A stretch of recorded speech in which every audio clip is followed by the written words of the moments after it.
things that aren't fun for anyone, how about we just dive straight into this?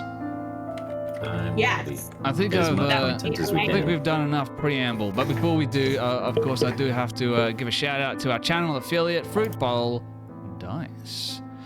If you're watching this and you would like to, get a little slice of that chaos action for yourself, make sure you check out fruitbowldice.com. They're currently running a 10% off. I have once again forgotten what the code was. Taxback, I think it is. Something to do with it, yeah. Taxback 10. Taxback 10. Yeah. Use that at checkout to get 10% off. And of course, use the affiliate code Crit and Miss or Sven is Awesome to get a free gift on the second page of checkout. They got some sweet... Do we actually have a code that is Sven is Awesome? Well, the thing is, yes, we do. I love that. Yeah. It will work. It works. Whether or not it's an official code, it will work. I can guarantee that. It works. Waiting for someone to do that still, but yeah. All right. Oh, and of course, I'm sure just to let you know. Ambience, you will. Tabletopambience.com if you enjoy the sounds that are being thrust into your ear holes as we speak. Make sure you check out tabletopambience.com for all of your, ambient needs for all of your tabletop games that you're playing or not playing, want to play, planning on playing. I don't know. You're a DM, you're planning something, check out tabletopambience.com. It's free, and they have the widest selection of sound sets available. This side of Mars. What? Can I ask? No. Are you streaming this directly from Tabletop Audio's website? No. Should I be? Into OBS? No, because I can't hear it, so I'm wondering if you're putting it like straight through to OBS or if you've got it loaded You have into to be on VTT. above VTT to hear it. I am on above VTT. I might have my sounds muted. It could be a me problem. Yeah, I think so. You guys can all hear it? All right, it's a me problem. Okay. I'll fix it. Yeah, it's a you problem. Sort it out. Well, you sort that out. Let me engage your imagination with a little bit of an introduction into tonight's combat epic arena. Oh. All right. So, close your eyes. Step into the imagination land and let's explore it together, shall we? Somewhere in the endless silver mists of the astral sea, a great darkness churns. A rift in the serene void, a roiling, endless cyclone of psionic, static, and shattered dreams.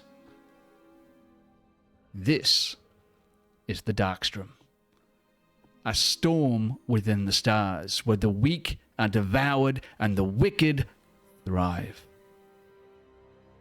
Within this maelstrom lies a floating continent of wreckage and ruin, home to cutthroats, pillagers, and beasts, a haven carved from the ancient debris by goblins, hobgoblins, kobolds, orcs, lizard folk, gnolls, and some things far, far worse. Here, might makes right, and those who cannot kill die. You are prisoners of the Goblin Kings, twin warlords of grotesque charisma and violent whim. They have dragged you to the heart of their dominion, shackled and bruised, not for execution, but for entertainment. The arena is your stage. A broken cathedral long lost to time, its columns snapped and sanctum shattered. The sand underfoot is soaked with old blood, scorched black by magic, and still clings with the rusted scent of death.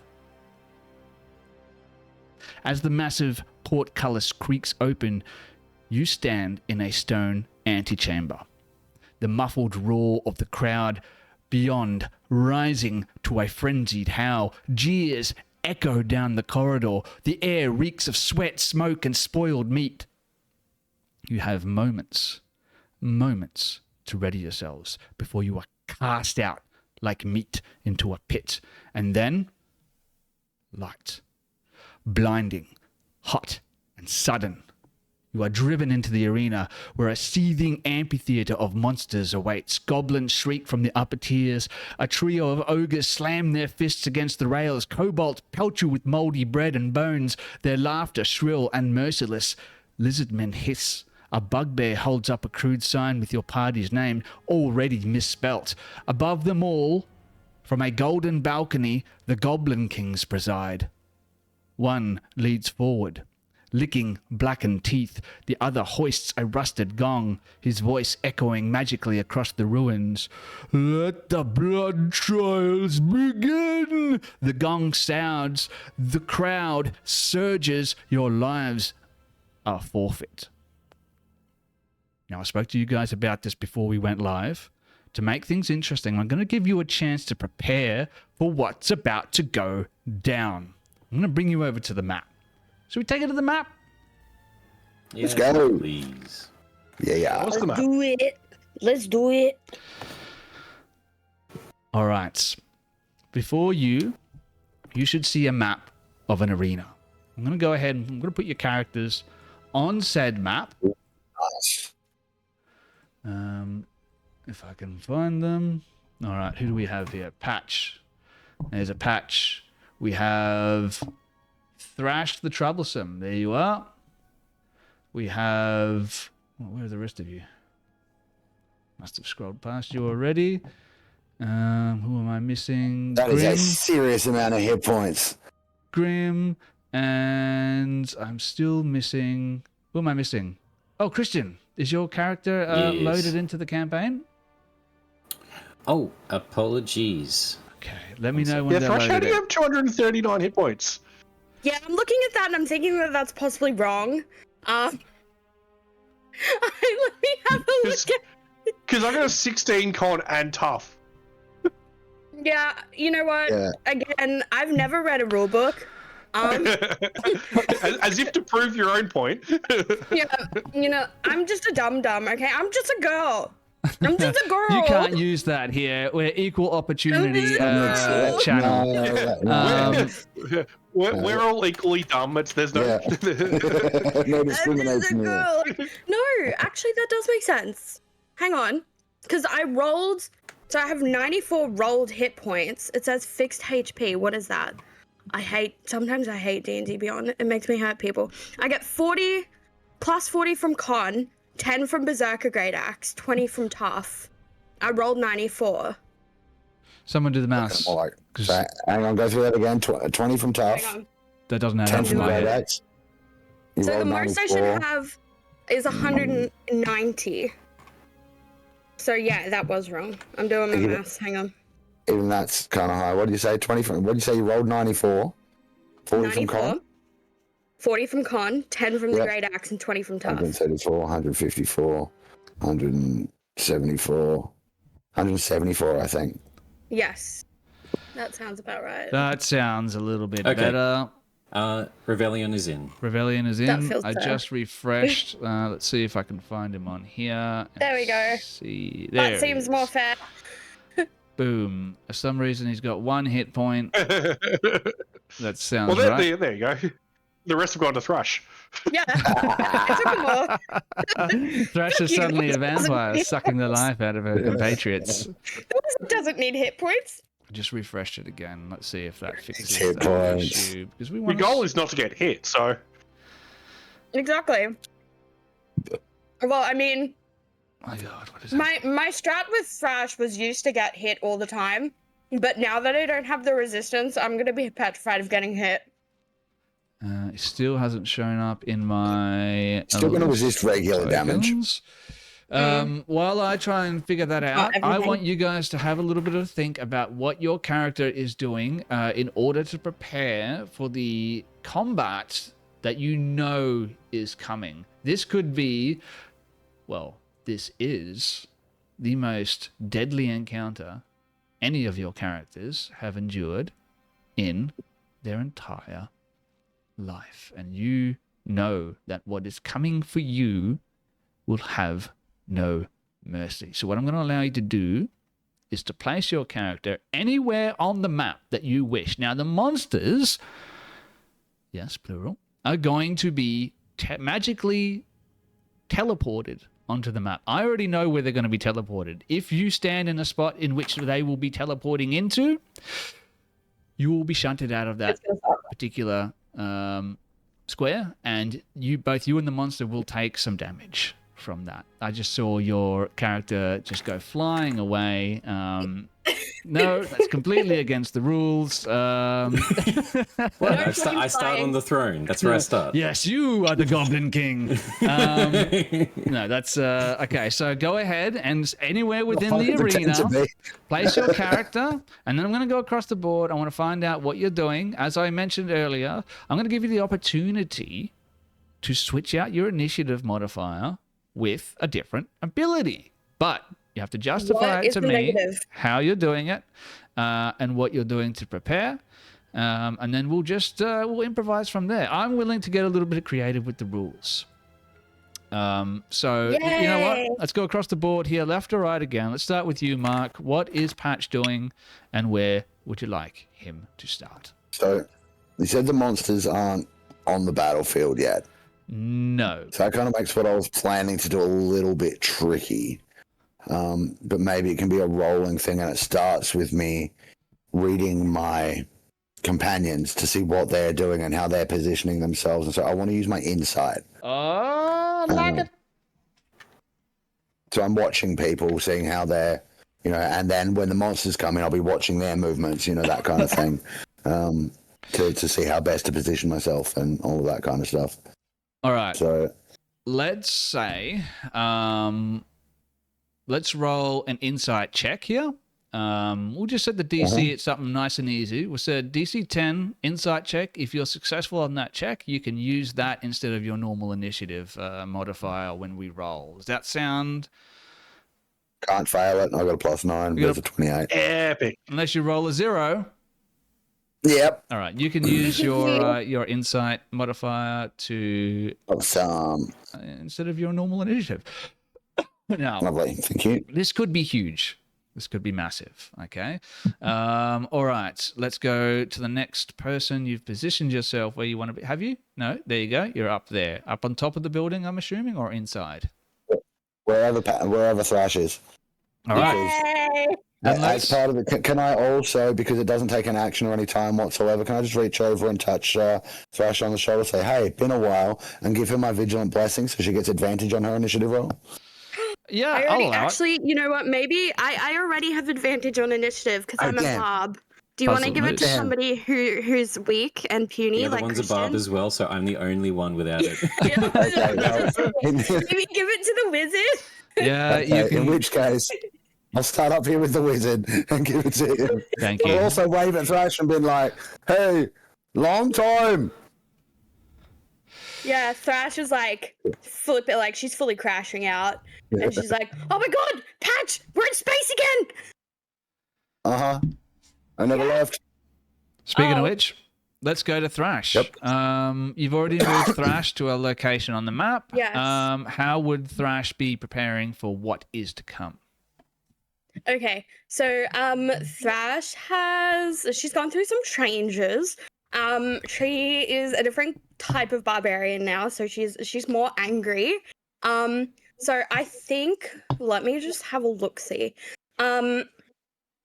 Thrash is going to start stretching and limbering up. She is very flexible and very dexterous still. So she's just like going to start like stretching, running on the spot, doing that like golf stretch. I'd like to use my +9 athletics to like limber up for the fight, start test swinging my axe. Like, yeah. Yeah, sure. Okay, athletics, that makes sense. You're stretching and preparing for what is to come because, of course, you're a barbarian. You got to be physically ready. You're not too worried about the mental side of things, but you got to be physically ready for anything that is to come. And speaking of barbarians, Dan. Oh wait, hang on. I wasn't done. Oh, you're not done. Oh. I have a question.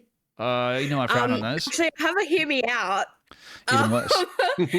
So, Do previous rulings regarding pile driving we still apply?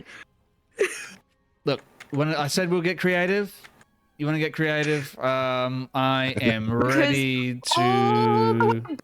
All the way back 100 million years ago when we were fighting the Hook Horrors, you made a very, very, very, very, very specific ruling that I have written down right in front of me, is that I can pile drive somebody, but I take damage also.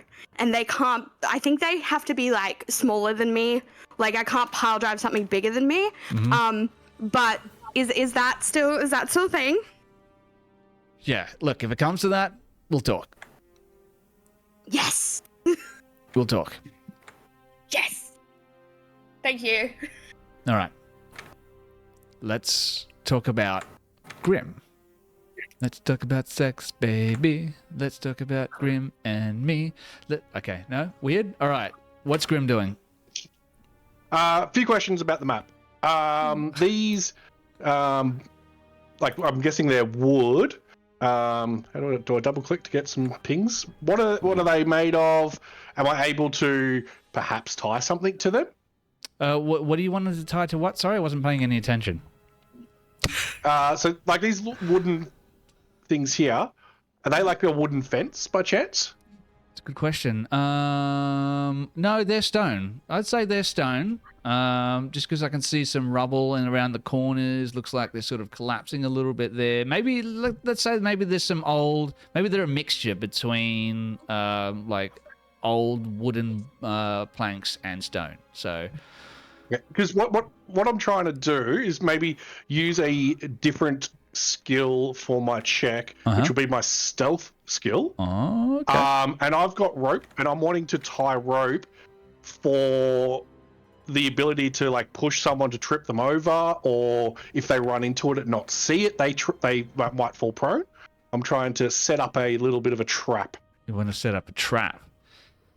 So if I tie a rope between here and this building here, and I would like to be standing next to it to try and like bait someone in. Hopefully they look at me and not the ground and trip over. It's interesting. So you're not trying to hide. If I'm no, I'm trying to hide the rope, but I'm going to be very much in the open. Okay, I'm going to draw. It feels like Gears of War setting up before a fight. There you go. All right. Yeah, something like that. Yep. I'm not sure if that falls under stealth, if I'm going to be honest with you. It doesn't sound like you're trying to hide. You're trying to hide something else. I would say this is more like a survival. Sleight of hand? Like you're setting a trap for a creature? Yeah. Survival Sleight of hand? Both of those seem fun. Or does that not work for you? I would say if you're trying to hide yourself, like that's more of a stealth roll, but I think trying to like lay a trap for something, it's almost like a hunting type of situation, or is there something else, some other way you can try and justify stealth? Maybe you're trying to hide or something. I don't know. If you're just also hiding around the corner from the rope rather than standing right out in the open, you can use your stealth. You can use your stealth, but I'm going to say it's going to be a DC 12 stealth roll. Okay. If you can hit that, you can use it. All right. Sounds good to me. I'm sure you've got a stealth 19. Through the roof. Yep, there we go. All right, you can use your stealth. Great. Speaking of people who are stealthy, Christian, last, definitely not least, it's going to be interesting to see what you come up with tonight. I know you're a big combat guy. What do you got for me? I would like to go on the complete opposite end of the spectrum to everyone, please, and also push my luck. I would like to... so in my mind, you're a Revellion arriving here. He's a problem solver, instantly thinking, sees Grim alive, not dead, sees other party people around him he's never met before. In the tunnels leading to here, as soon as his hands were freed, he attempted a teleportation circle, attempting to just bamf him and Grim to somewhere else in the world on Dragonlance, but obviously fizzling, as we're not on the same plane of existence, realizing, okay, fuck, what can we do next? As soon as we're let loose into the arena, he starts sprinting for the high ground, and is going to forego looking for any opponents in an attempt to do as much as possible to prep. I would like to, if possible, take disadvantage on the initiative to cast Mage Armor and Divination to ask a question, or Revelion in his campaign doesn't worship a god. Instead, his people are diviners. They read the bones, they tell the future, they do like Doctor Strange. So I would like to take disadvantage to ask you one question about the upcoming combat and to Mage Armor's very basic wizard stuff. Is that doable? I like it. But I want you to share your spell in the chat log for me. Yes. And we might make might take some creative liberties with how it works and adjust what information you get based on that. Because okay, so sort of crouching behind the wall as I guess this large green man in front of me arrives.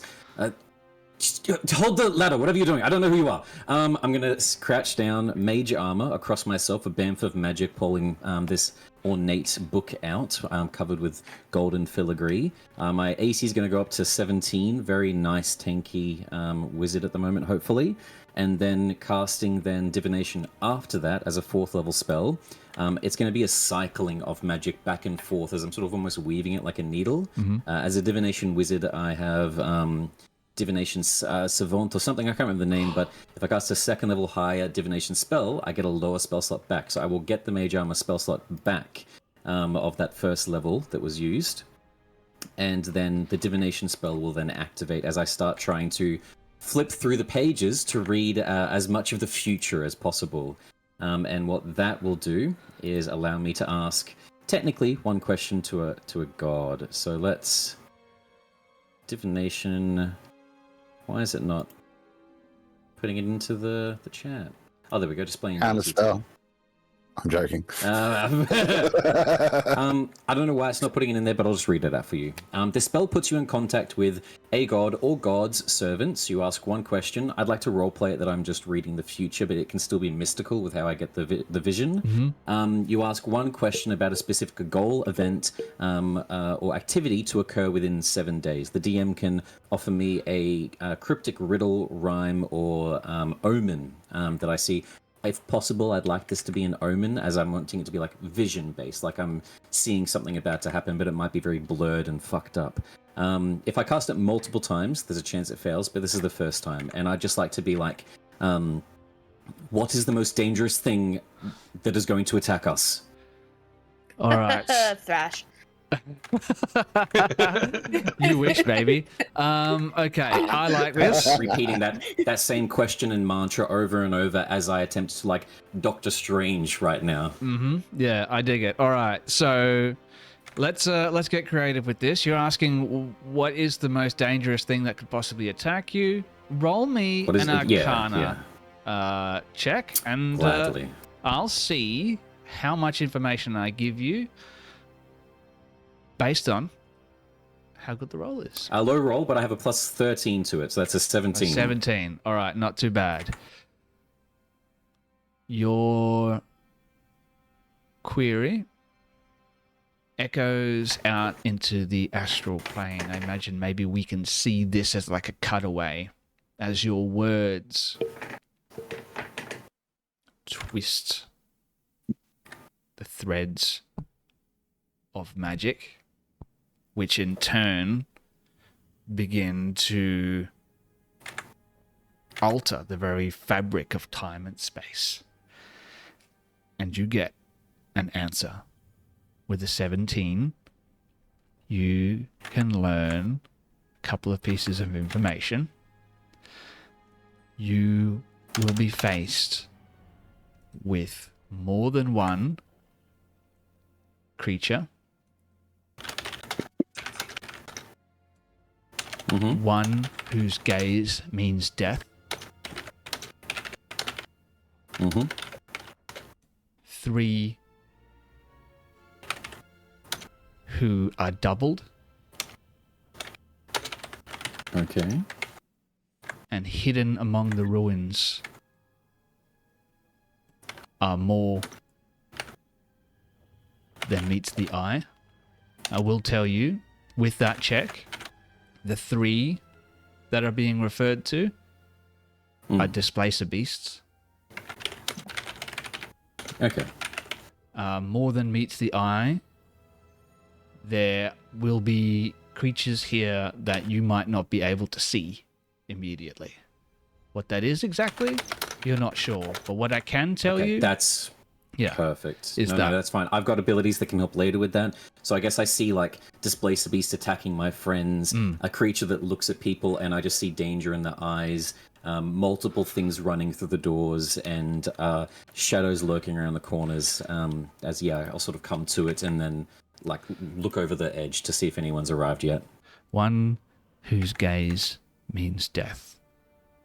Speaking of a gaze, Thrash, when you reach the top of that building, you can see there is what appears to be a heavy, like footlocker type of treasure chest, essentially, on the top of that building.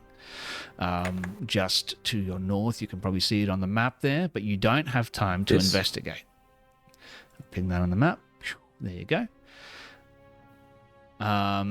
And maybe even Revellion, where you are, you can see one, across from the building that you're currently standing on. I noticed them a long time ago. My passive investigation 19, I don't even need to worry about metagaming. Revellion is like, okay, what's important, what's useful? Okay. Speaking of passives, my passive perception is 20, so unless something's invisible and has rolled stealth 20, like 21 or higher. All right. It ain't hiding from me. Keep me honest with that one. But yes, what I will say is remember what it is I said that you were going to be using for your initiative, because we're about to roll that. Oh, Now, yeah. the crowd's jeers fall into an anticipatory hush, like the silence before a storm. The Goblin Kings exchange a glance. One nods, the other grins, and then slams his palm down on a jagged arcane glyph etched into their stone dais. A pulse of arcane energy surges through the arena floor. Visible veins of sickly violet, burning blue streaks cracked through the sand like lightning under glass. Suddenly, 4 glowing sigils flare into existence around the edge. Well, not the edge, but around the arena, forming what appears to be a loose circle. The air begins to vibrate. The very stone beneath your feet seems to hum. The light begins to build, pulsing in time with some unseen heartbeat, slowly at first and then faster, faster. Then, a deafening crack. A blinding flash of magical light erupts from each sigil, simultaneously detonating in a thunderous crescendo that throws a shockwave of force across the arena. Sand, ash, and bone dust explode into the air, instantly turning the battlefield into a swirling storm of obscuring grit. The crowd roars again, some in delight, others in fear. You hear movement heavy, clawed, some dragging, inhuman. But you can't see more than vague shapes shifting through the haze. Figures loom and flicker like shadows behind a curtain. The monsters have arrived. Now, I need everyone to roll for initiative. Yay! Some things are gonna die and it's not gonna be us. Disadvantage got a 9, using just plain initiative because I didn't do anything else special. Or I didn't opt into that. I gave you advantage at the start, so you should have a flat roll. Thank you. Oh, look, you know what? I'll be fair. I'll just use the first dice. I rolled a 5 and a 5, so it's helpful, but in this moment, Rebellion's so focused on casting all his spells and magic. So I don't think I rolled that with initiative. I don't think I rolled that properly. No, well, I just rolled the skill check. Sven's going to have to add us manually if we're not using... Yes, I can definitely do that. So we have Revellion. Oh, sorry, excuse me. Yours was accurate. Grim, I will add you to the combat tracker. Thrash. Okay, I got a 27. Adding you. Where are you? Add you. And then we will go La la la, 27. this guy. That's awesome, guys. We both got 27, which technically means we can do combos because we go at the same time. Oh, I'm so Yes. keen. Yes. This is great. This is like Super Smash Brothers. All right. Grim. And you're already on the same wavelength, so like it's meant to be. 15. Yeah. Okay. Makes sense. Like, we've worked together before, you know? Yeah. We're good friends. At least we were back in the day. I know fucking Patch is gonna dub me up. He's a well, I mean I'm sure you've changed. Are you support? You're not support anymore, are you? Still somewhat, yes. Okay. Yeah. But I'm So Ash is probably... expecting to be dubbed up. Yeah. There will be things. Don't you worry. Yay. All right. Couple of things we have to go over. As I said, as these creatures appeared, it sent out a shockwave of magical energy that has lifted up the dirt dust and created this obscuring grit, which is going to last for the first turn of combat. The whole arena is currently heavily obscured, which means you can hide anywhere you want, but you are effectively blind up to everything that is further than 5 feet away from you. You can tell where the creatures are, and in a moment I will put tokens on the map so you know where they are, but you cannot currently see what they are. Now, Does let's this talk mean we about... also can't see our friends that are further than 5 feet away from us? That is exactly correct. You have no idea where Okay. anyone who's further than 5 feet... Oh, you know where they are. Okay, so you know where they are. Unless they hide, you know their location, but you cannot physically see them. Okay? Yep. Any attack while you're blind is at a disadvantage. So if you don't want to roll a disadvantage, you're going to have to get up within 5 feet of whatever it is that you're going to want to attack. But this is only going to last for the first round of combat. So you might have an opportunity here to hide and move or do whatever you want to do. Let's get creative with it. But you tell me, all right? And we're going to go to the first round of combat here, and it is Thrash the Troublesome's turn. I will put some tokens just to represent where the creatures are at the moment. I'm going to go ahead and put some question marks down. I'm going to unhide those. That will give you an idea of where they are. Has our new weakling wizard friend shared? No, he wouldn't have. He hasn't yelled it across the arena. Look, with the initiative roll, I'm probably gonna be honest here. I'm not gonna get much time to shout everything with how quick it's all going. This whole initiative, so I'll just say, "Careful where you look." I'll shout that out at least. Okay. Okay. Good to know. Mm. I'll call out, Thrash, can you get closer? Yeah. Yeah. Sure. Let me see. Okay, well, I'm gonna do a couple of things. I'm gonna use my feline agility, which doubles my movement, so I've now got 80 feet of movement. And I'm gonna activate my winged boots. Yes! See, I did get smart. I'm so smart now. And I am going to... Let me just... math. Oh, more than enough. Actually, I'm not even going to use my feline agility. I don't even need it. Voosh. So Right there. winged boots are giving you the a fly speed, if I'm not mistaken. Of Yes. what's the speed So, on that? 30. So it matches my walking speed, so 40 feet. All right, so And it's magical flight, so it's like you might treat it differently, but I've treated it previously where it works as if like if you get knocked out or whatever midair, it hovers.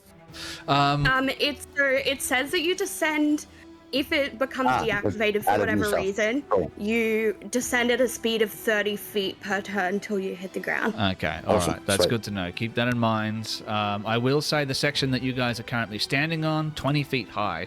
I've just made to make it easy. The first level is 10 feet, the second level is 20 feet. So you guys are 20 feet up, got a pretty good view of the battlefield for the most part.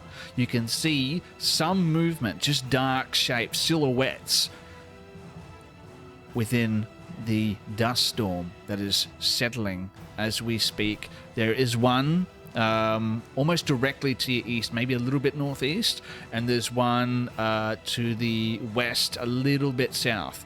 They are about 40 feet away from you respectively, and you can also see there is one directly down the corridor straight to the north.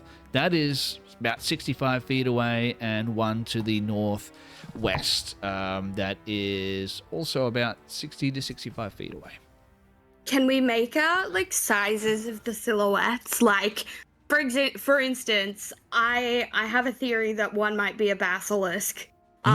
So like, am I gonna make out a vaguely snake-shaped form, or not really? It's a good theory. Like, can we see forms and sizes? It's a good theory, but if you want to make out more details, I'm gonna need a perception check from you to. Yeah, if you want. Yeah, Tell I'll roll me- a perception check. What one are you looking at? Or do we just want to do a perception check just in general, just to see what you can see? You know like what? just like a general. Yeah. Just like a general scan, like, you know, Thrash's. Look, it's been a long time since the canonical line of the campaign she was playing in. Like, she's learnt some things. She's not as reckless anymore. She's a little bit smarter now. So she's going to do like a sweep of the battlefield instead of charging in blind like an idiot. She's not the ruddable tabaxi she used to be. Okie dokie. Roll me a perception check, and I will give you some information. The ones that are nearest to you are going to be a lower. The ones that are 20, further away I've got are a going to be 25. higher. You see everything. Your Everything, motherfuckers. keen eyes will reveal Natural these 20. creatures to you. At first, you hear the scrape of claws on stone towards the northeast, but the cadence is off. You expect a 4-legged beast. Instead, it is an 8-legged beast. Towards It's the double. the east Yeah, I of where know. you are is what we like to call in the industry a displacer beast. And to the west of where you are, additionally, another displacer beast. From the building that you were on before you jetted off with your magical boots, I imagine that's like Magic boot? what's the second Black Panther movie called? You got the guy, the moist dude who flew around. He had little winged boots. No one. Okay, Namor? Namor, that's the dude. I'm thinking that it's more like Hermes. Moist is the boots. vibe that I'm getting. But more importantly, the creature that is stalking That's the tabaxi right now. down the roadway directly towards the north of you doesn't seem to be making contact with the ground at all. It has no legs. It is not walking. It is hovering, let's say Beholder. 4 feet off the ground, because it is a beholder. Well, thought so. Fuck. Knew it. Let Called me- it. Fuckity fuck. Just That's not throw annoying. some art on the game log for you guys to check out at home. Yes. It's Yes. the beholder version of Amdamoon. Is it just me, or do I not see the third token anymore for the displacer? Oh, it has disappeared, hasn't it? Let me put another one on the map. Where did it go? That's weird. Shame I don't remember what its initiative roll was. Let's go ahead and put that one back. And we will just add it to the combat tracker, wherever it lies. And then I'll open this stat block, and I will send that image to the game log. Yes, you guessed correctly. It is a creature that I have been wanting to run for so very long. And I finally decided to take this opportunity to run it. And for some reason, my map has disappeared for the stream. Let me go ahead and bring that back up for everyone. In the meantime, is there anything else that you want to do on your turn, or would you say you are done for the time being? Can we still use our bonus action to talk? Yeah, man, absolutely. Okay, bitchin'. So Thrash is literally going to clap patch on the back, and it's like, oh, how you been, buddy? Yeah, Time to good. talk to you later. Yes, So- yeah. Also, so I have a displacer beast to my left. I have another displacer beast to my right. We have another displacer beast in the top left, and then we also have that giant floating eyeball thing that I could never really, it's Like matey from the pub back on Brow. Yes. What's his fucking name? Both of you, let me concentrate, please. Yes. Sorry. Who got the nerd? Yes. He was here, but like I think he might be useful considering. Oh all no, that. he's the lame one that tried to pussy out as we were walking in. Yeah. Okay. Yeah. No. I give you 1 or 2 rounds and you'll be dead. But anyway, there's a giant floating eyeball thing. Large. Okay, cool. Well, look, I'm going to do my best to make sure that doesn't happen. I don't like it when people die. You know that. Yeah. So for my turn, at the start of that, I'm going to, at 4th level, cast Aid on everybody else. So you can all add 15 maximum and current hit points. That will be my action. And then, good to see you, Thrash. I think I need to be scarce for now. Is this a ladder just here, Sven, below us? Below you, yes, there is a ladder. I did say it was 10 feet up, so it'll require 10 feet of movement to get down, unless you want to jump. No, I'm gonna go down there and then back under the building, so I'm like hopefully out of sight from. I don't know what the walls are like down there, but I'm trying to go onto that other underneath level and be kind of covered. If I can do that. Yeah, no, absolutely. And you can then- sort of see areas where the walls have collapsed a little bit, but you can definitely get cover within the confines of the structure itself. Cool. And then bonus action, I'm going to use Furbulk ability Hidden Step and turn myself invisible. This will last until the start of my next turn, until I attack, make a damage roll, or force someone to make a saving throw, none of which I'll be doing. So I'm invisible and in there, and that's my turn. Thank you very much. All right, invisible. I now, negative 10 elevation to you, just so you can tell. Thank you.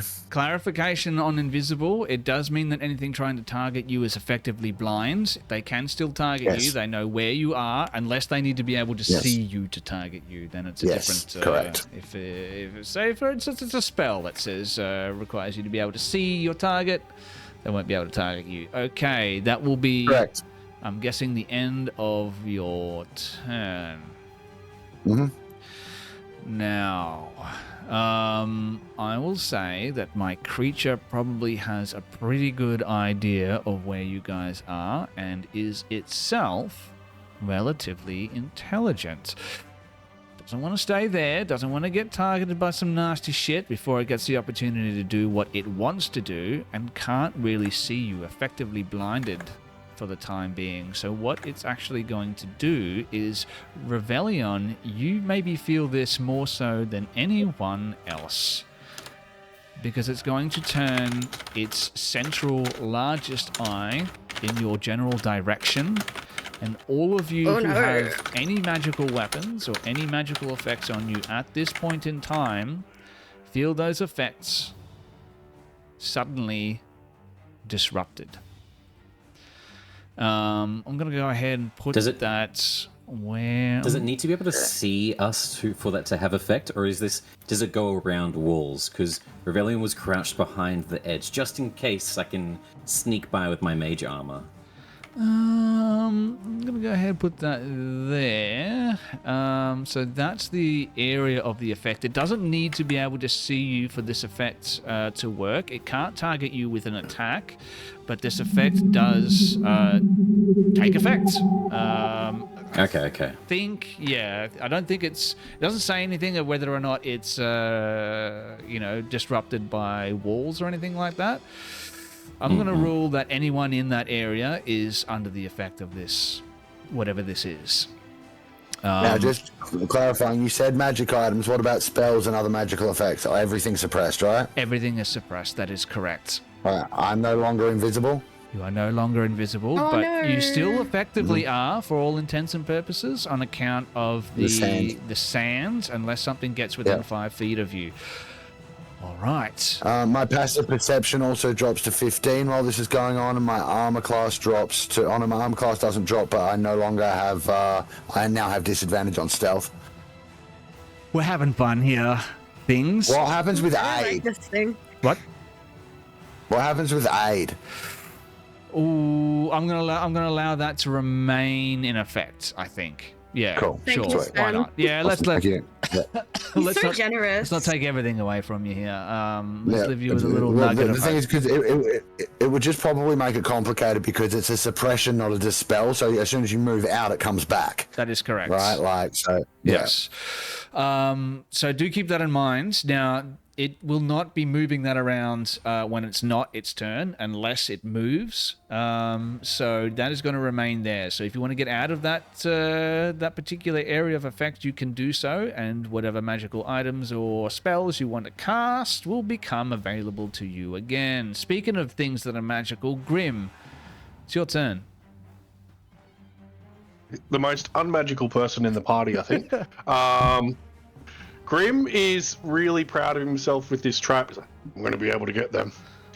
So what he's going to do, because I believe out of everyone, he's probably the least likely to know where anyone is, or because he's far away from Revellion. So he would have just heard that, don't look at things. But with the amount of vision he has, he won't know.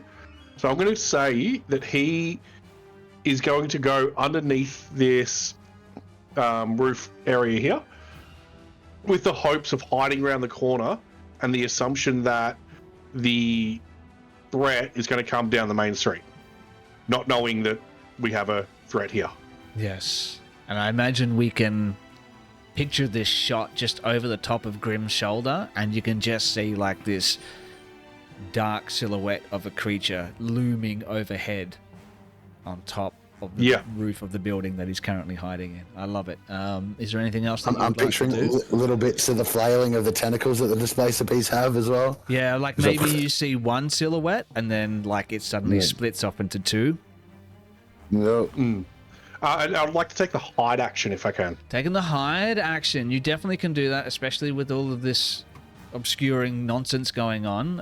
Even if you weren't, I would say that you're pretty effectively breaking line of sight from most of the creatures that are there. So give me a hide, or a stealth roll rather, and let's find out.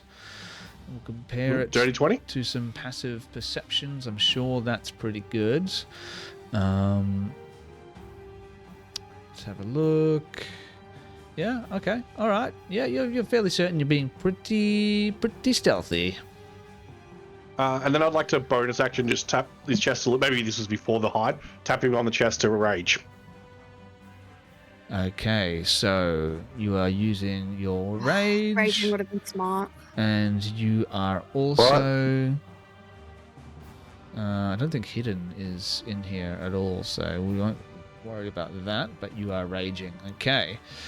Very good. That's the end of your turn, I'm assuming. That's all. Thank you. Brings us to that displacer beast's turn.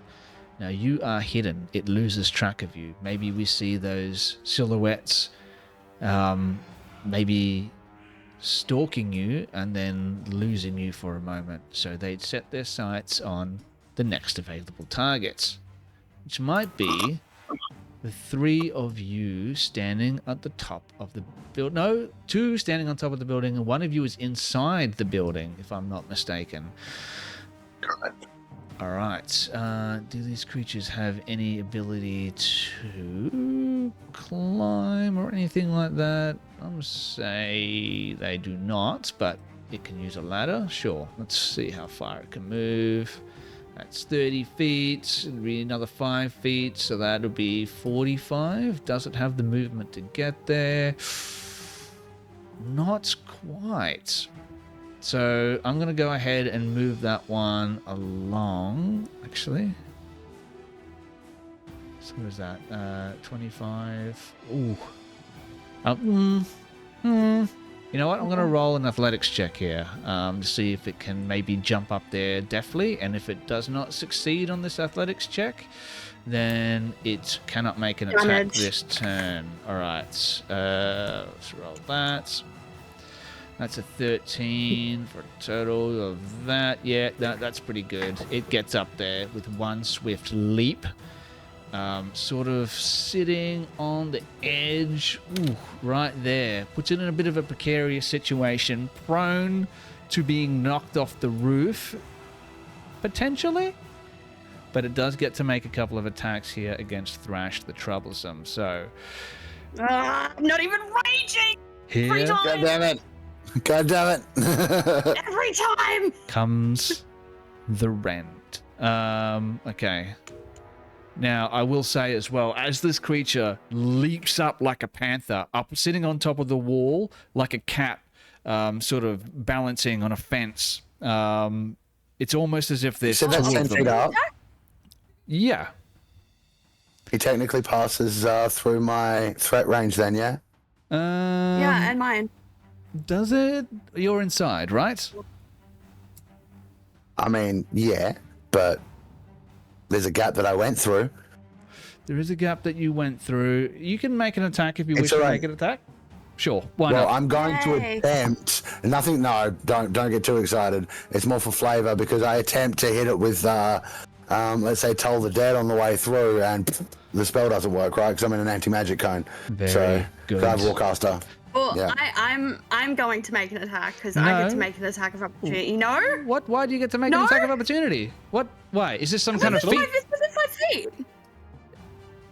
Isn't it? Yeah. Do you have Sentinel? I think I do. Let me triple check. Is it Sentinel or Polearm? I think it's Sentinel. If you have Sentinel, yeah, it's then Sentinel, yeah. but I don't have it. No. Didn't think so. That's alright. All right. I said anything. So, Forget it. a 23 is going to hit. So let's start I off think with close some it is. slashing damage. That's going to be 13 points of slashing damage. Yeah, of course and it you is. also are pulled off your feet, landing in the prone position, which means Bitchin'. this tentacle attack, unless I'm mistaken, let me have a look at the prone condition here. Did I put it on your character sheet? I think I Wait, did. no dex save to avoid. No death? No. Hey, Sven. Oh, Yes. no, never mind. Sorry. Ignore me. No, it's all good.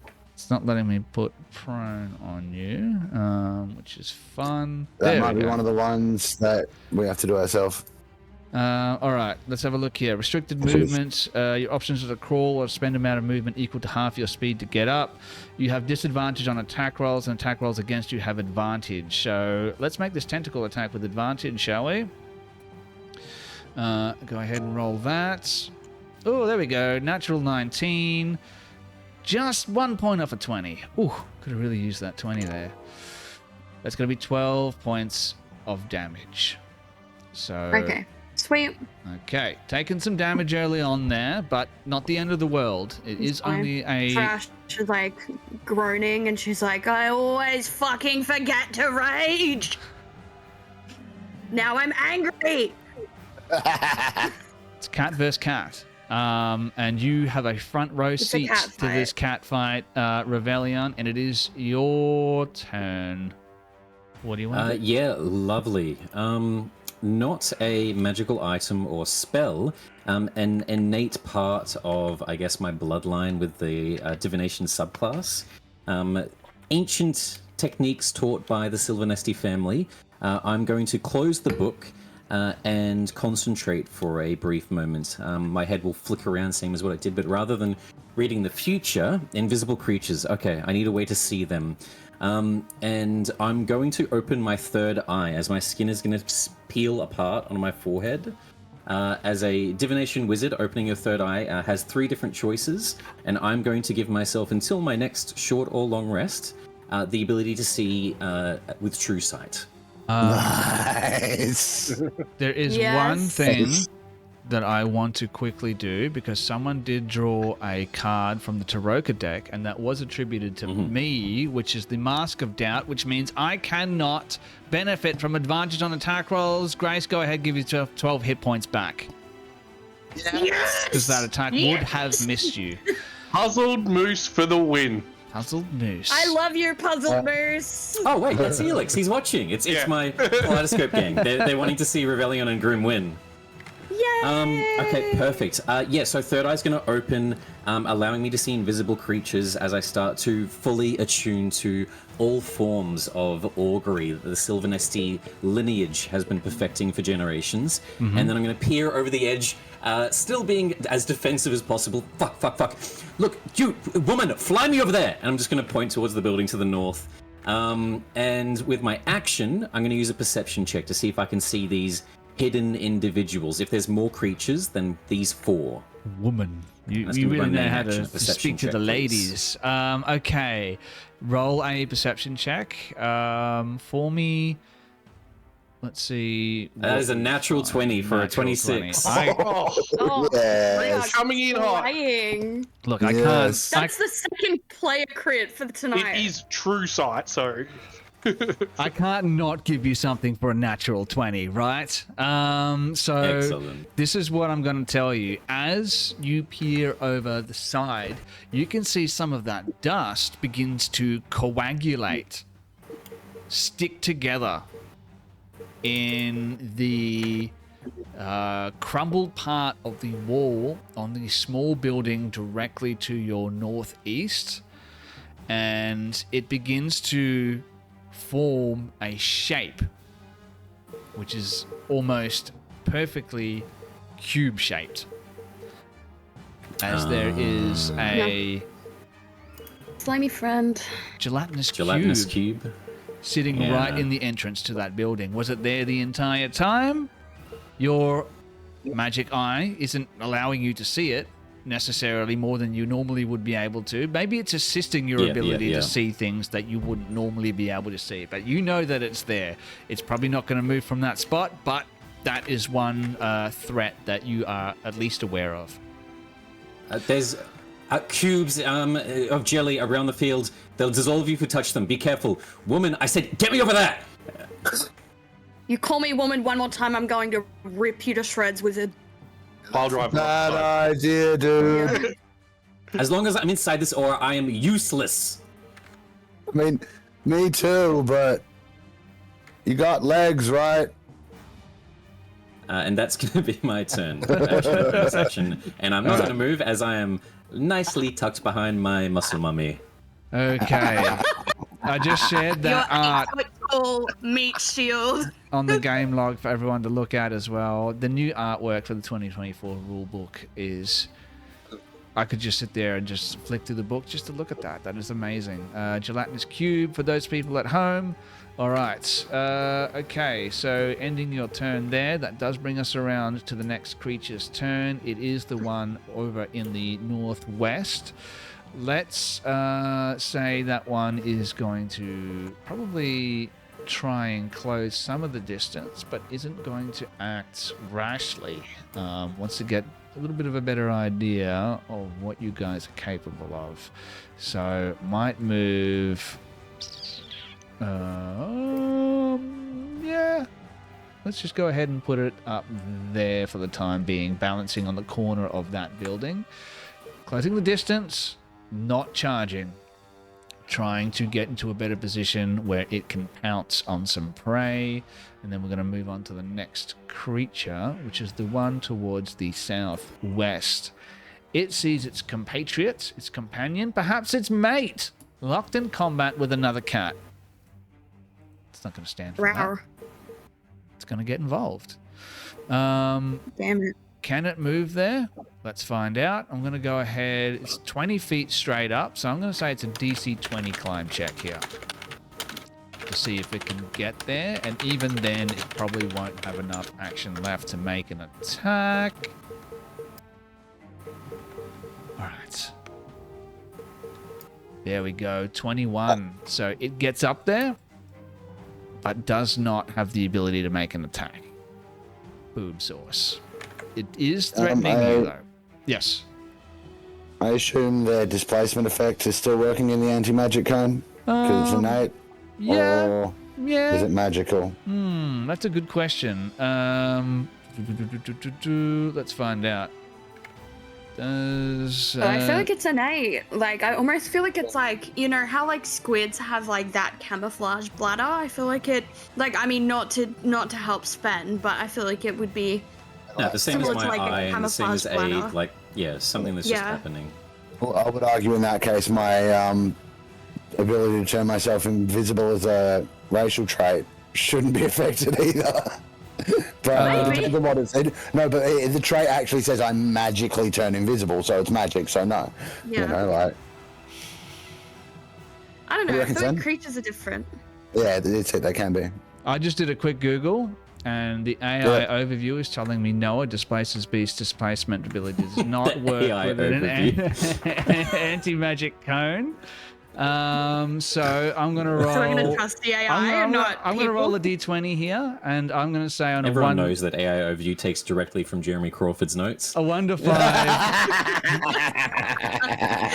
A 1 to 5. Wouldn't that be nice? It is going to work. Anything else is going to be no, it does not work. That's a 19. So no, the displaces beast displacement does not function within the anti-magic cone. Yeah, fuck you, cat. So there you go. All right. Did someone draw a new card from the Taroka deck and it just hasn't changed, or is that just me? No, leave the cards alone. Wishful thinking. We don't want Sven to have advantage ever for the rest of combat. No one touch the cards. Someone draw a new card, please. Top No, of leave round the cards how 2, they are. and the sand and the dust has now settled. There is no longer anything that stands between you and certain death. Thrash, it's your turn. Okay, well, Thrash, needless to say, she's pissed off. Immediately is going to rage so that I don't forget. So I'm gonna do that. I'm raging now. Teehee. And then I'm going to make a series of attacks, and I think for the first time in the history of ever, Thrash is going to attack recklessly. So I'm going to reckless attack this buddy boy here. If it's let me touch things. Oh yeah, no, because my select's not working. This one. And Herberder. There's just a lot of dice to roll. Thrash got really strong all of a sudden. Okay. I'm assuming you're getting up from the prone position, by the way, using half of your movement speed to do so. Yes, I am. So that is a 25 to hit on the first attack. Standing Didn't up, roll with advantage. 25 I did to not roll hit. with advantage. Okay, Oh, I roll did. another one. Yeah, Roll another one. I'll crit fish. I forgot. Thank you. all good. I love playing with Mark because he works for everyone. That is a 12. Worth a Alright. try. If it was a crit, I would have had an extra 2 attacks because of my weapon. That is Oh. non-magical, so it wouldn't have counted. But that is still an ouchie woo. And because I've attacked recklessly and it's hit, a couple of things are going to happen, Sven. So I am going to use Forceful Blow. So when an attack hits a target, it gets pushed back an extra 15 feet. Excellent. And it is also, let me roll damage, because it's about to take. Can I damage. propose like kind of an upward slice so you knock it like 5 feet back and 10 feet up? Oh, yes! But look, I'll roll the damage first, because depending on how spicy it is, I might decide to attack it again, and depending on the amount of damage, I might get an extra bonus attack, so, so that is 14, and then I get an extra 4, so 18, and then I also get 3d6 because of the reckless.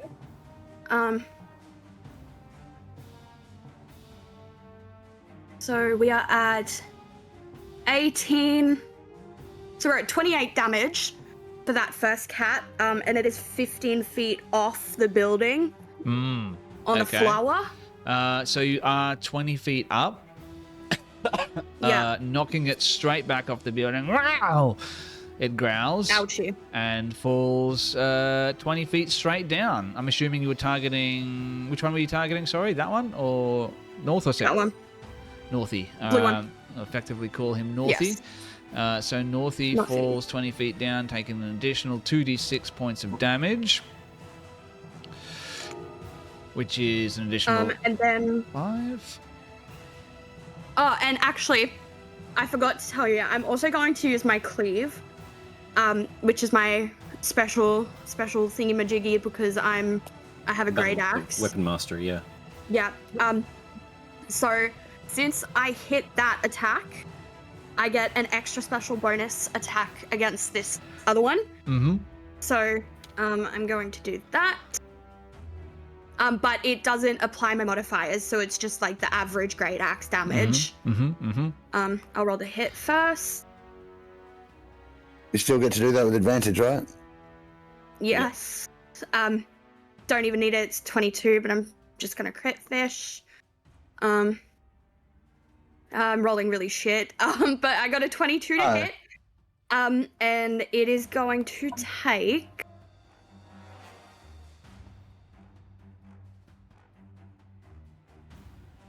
So it just takes 14 damage, and then this is the actual second action that I have. So, obviously attacking recklessly. Well, I'm already reckless anyway, but... Yes. So that is a 25 to hit. That's going to hit. No surprise there. Not wearing armor, these creatures. And then... So... Oh, that was fucking shit. Ooh. 7, and then the 3. That's alright, I've got a lot of damage to add on top. So 7 plus 14 plus 4. Somebody math that for me. 24. How much? 24. 7, 14, and 4 is 25. Yep, there we go. No, 25 damage. And that is me done and over. Okay, swatting these things like misbehaved cats with a rolled up newspaper. You've done some significant damage to these creatures. One of them has fallen off the building. Maybe they're starting to second guess their approach here. We won't have time to find out He's because... going to yell, "Fuck you," as she hurls it off. But actually, I forgot my movement. She's going to pick up her limp noodle wizard friend, and I'm going to use my feline agility that I didn't use before. Okay. And then I'm also going to add my rage movement. So now I have 100 foot of movement. Minus Christian, where half do you your wanna normal go? movement. Above the gelatinous cube, over here. Does fuck the wing boots me. work in the anti-magic field? No, because they're magic. That's correct. No. Have fun. Let me check. Let me check. No, the winged boots are definitely feel like that's magical. good. If my displacement's Yeah, I not was gonna say working, your boots Even aren't if you just working.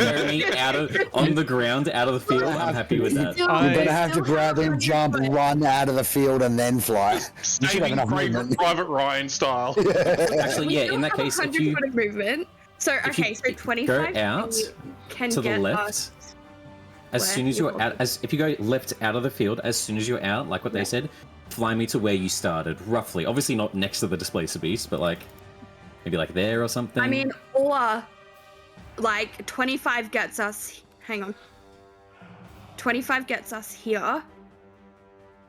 I can't click it. 25 gets us just to the corner where Grim is on the top. So we're still in the field though. Yeah, let me cook. I'm not done.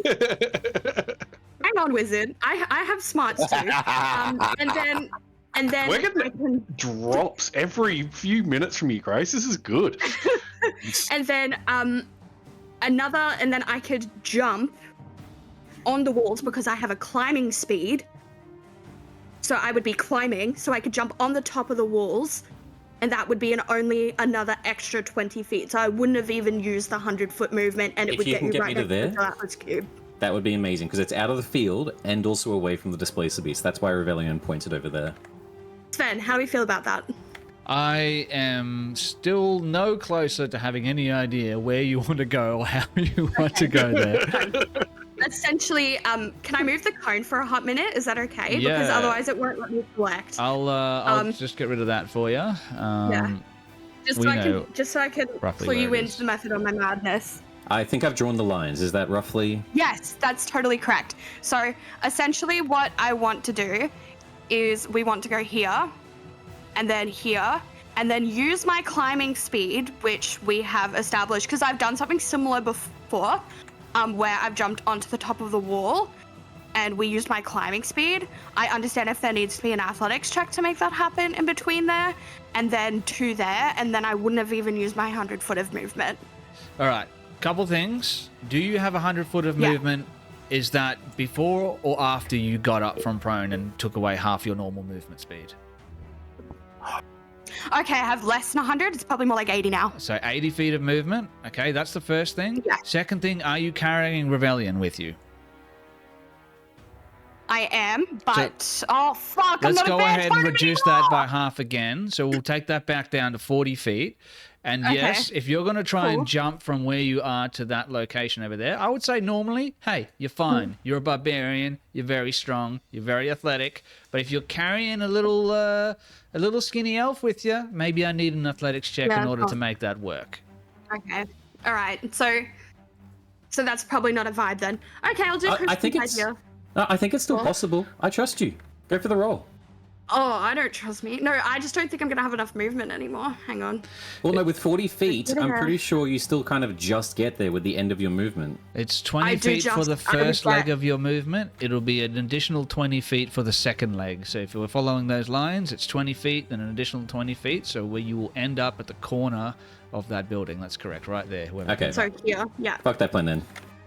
Yeah, no, out of the magic field. Cool bananas. Can you put the magic field back up, Sven, so I can make choices? Yeah, absolutely. Let me just go ahead and bring that one back for you. I just want to say, isn't everybody so proud of how I built this character? I'm so proud of myself. I'm so proud. I've drawn an alternative, like as soon as you're out of the circle, I'm flying to the next point. Okay, yeah, well, bitch, and that's probably what I'm going to do. Not quite like that. I think the flying speed, Sven, is different to my walking speed. Like, I think it's an additional 30 feet for the flying. You said it uses your normal movement speed. I would say whatever your movement speed is, it'll fall within that. So if you had 40 feet of movement speed, you could fly 30 feet and then walk an additional 10, if that makes sense. Yeah, sounds good. Okay. Well, it's not extra. It's definitely not. That should be extra. That's fucked. So no, 25. If it was, it would mean that you couldn't take your 100 feet of total movement and fly with all of it. You'd only be able to fly for like 30 feet. That's true. Well, 25 gets us out of the magic field. That's all I need. Christian, is that enough? Yeah. Okay. Well, you know, Muscle Mummy's got you. 8 foot to actually pick up a tiny little baby. All right, so you are 20 feet up in the air. You're going to try and jump off the side of the building and land on the ground and then walk the rest of the way, or you're trying to make that jump in one go before you land on the ground? And then use the displacer beast as a fucking landing pad. Grace, is that the ground? What's the idea? What's the plan? I didn't realize that was the ground. I thought it was up. But you know what? I am going to use the displacer beast as a landing pad. Now that Marcus said it, can I do that? You remember you are carrying Sylvanus with you. Oh, that's true. I forgot. Joking. It's okay. I've got a puny. Yeah. I reckon we'll just ascend if that's possible. All right. So you're trying to jump out of the anti-magic field, which essentially I'm allowing you to know where that is. I don't think you actually would, but you know where it is. You're going to try and jump 15 feet holding this guy. Give me an athletics check. Let's make it a DC. Let's say DC 14. Oh, that's fair. You fail? And I'm raging, so I get advantage. No. I said that's fair. Yeah, no, but maybe if you fail, maybe you drop something. Who knows? Oh, well, if I fail, then Thrash is definitely dropping the wizard. Fuck the wizard, and is getting out of the magic field herself. DC 14. Just saying. Normally wouldn't have you roll this, but since you're carrying a person. Natural 19, and it is a 28. You're all right. Thrash will live forever. Okay. Let's not get ahead of ourselves. But yes, you do manage to get yourself out of the anti-magic field. Is that the end of your turn?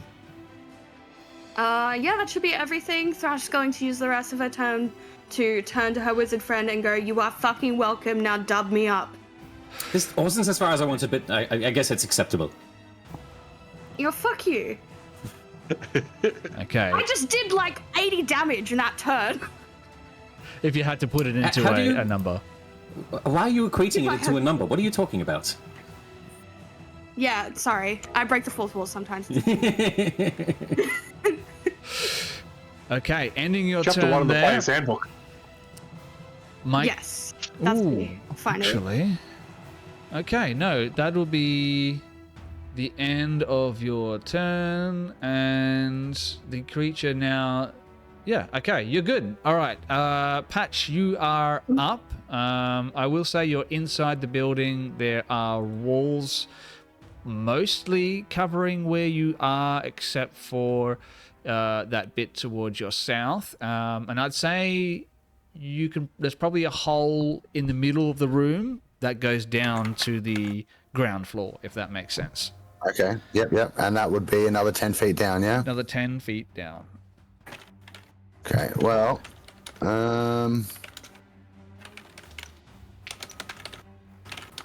that's magical as well. All right. I guess down the hole. First thing, make sure I can stay on my feet.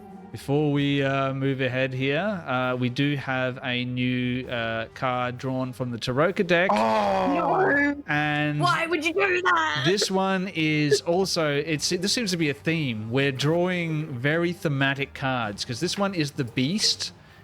And it has been attributed to Grace. So Thrash, you have the ability to make a bite attack as a bonus action, dealing 1d6 plus your strength damage. Back over to you, Mark. What do you want to do? Nothing? Okay, cool. No, absolutely not. So I guess I'm gonna start by. Can I see down the hole? If I drop down there, is there a way out the building to the left, like to get over towards flashing the others? You can see there is a hole towards the north, sort of eastern corner of the building, sort of where that displacer beast fell onto the ground. So, and there's also one towards the northwest where the displacer beast is, and another one towards the northeast. So just by the stairs, to your right and to the left, there is the hole where the displacer beast is like lying on the ground. So if you were to jump down onto the ground floor, you would be pretty much face to face with that displacer beast. Fuck. All right. So you've got one directly above you. Oh, wait. Okay. Let me try this. It's gonna be like 5, 10, 20. I'm still not gonna get out of the fucking field without a dash. Damn it.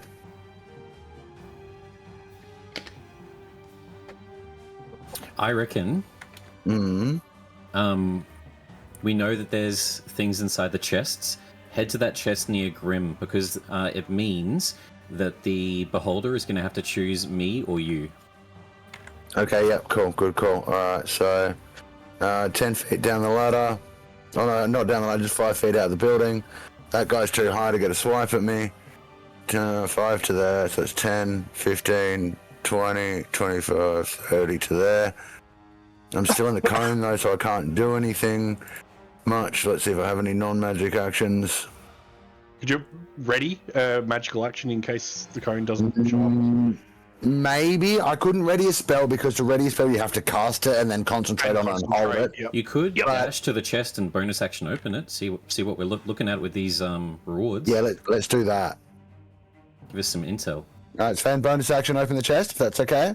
Popping that chest open. Hovering an inch It's a mimic. from the bottom of this That would container have been so bad. is a pitch black sphere. The light streaming into the box seems to bend around the sphere, creating a mind-boggling coronal effect. I'll go ahead and tell you what this is, so you can interact with it as you wish. This is an item known as a Sphere of Annihilation.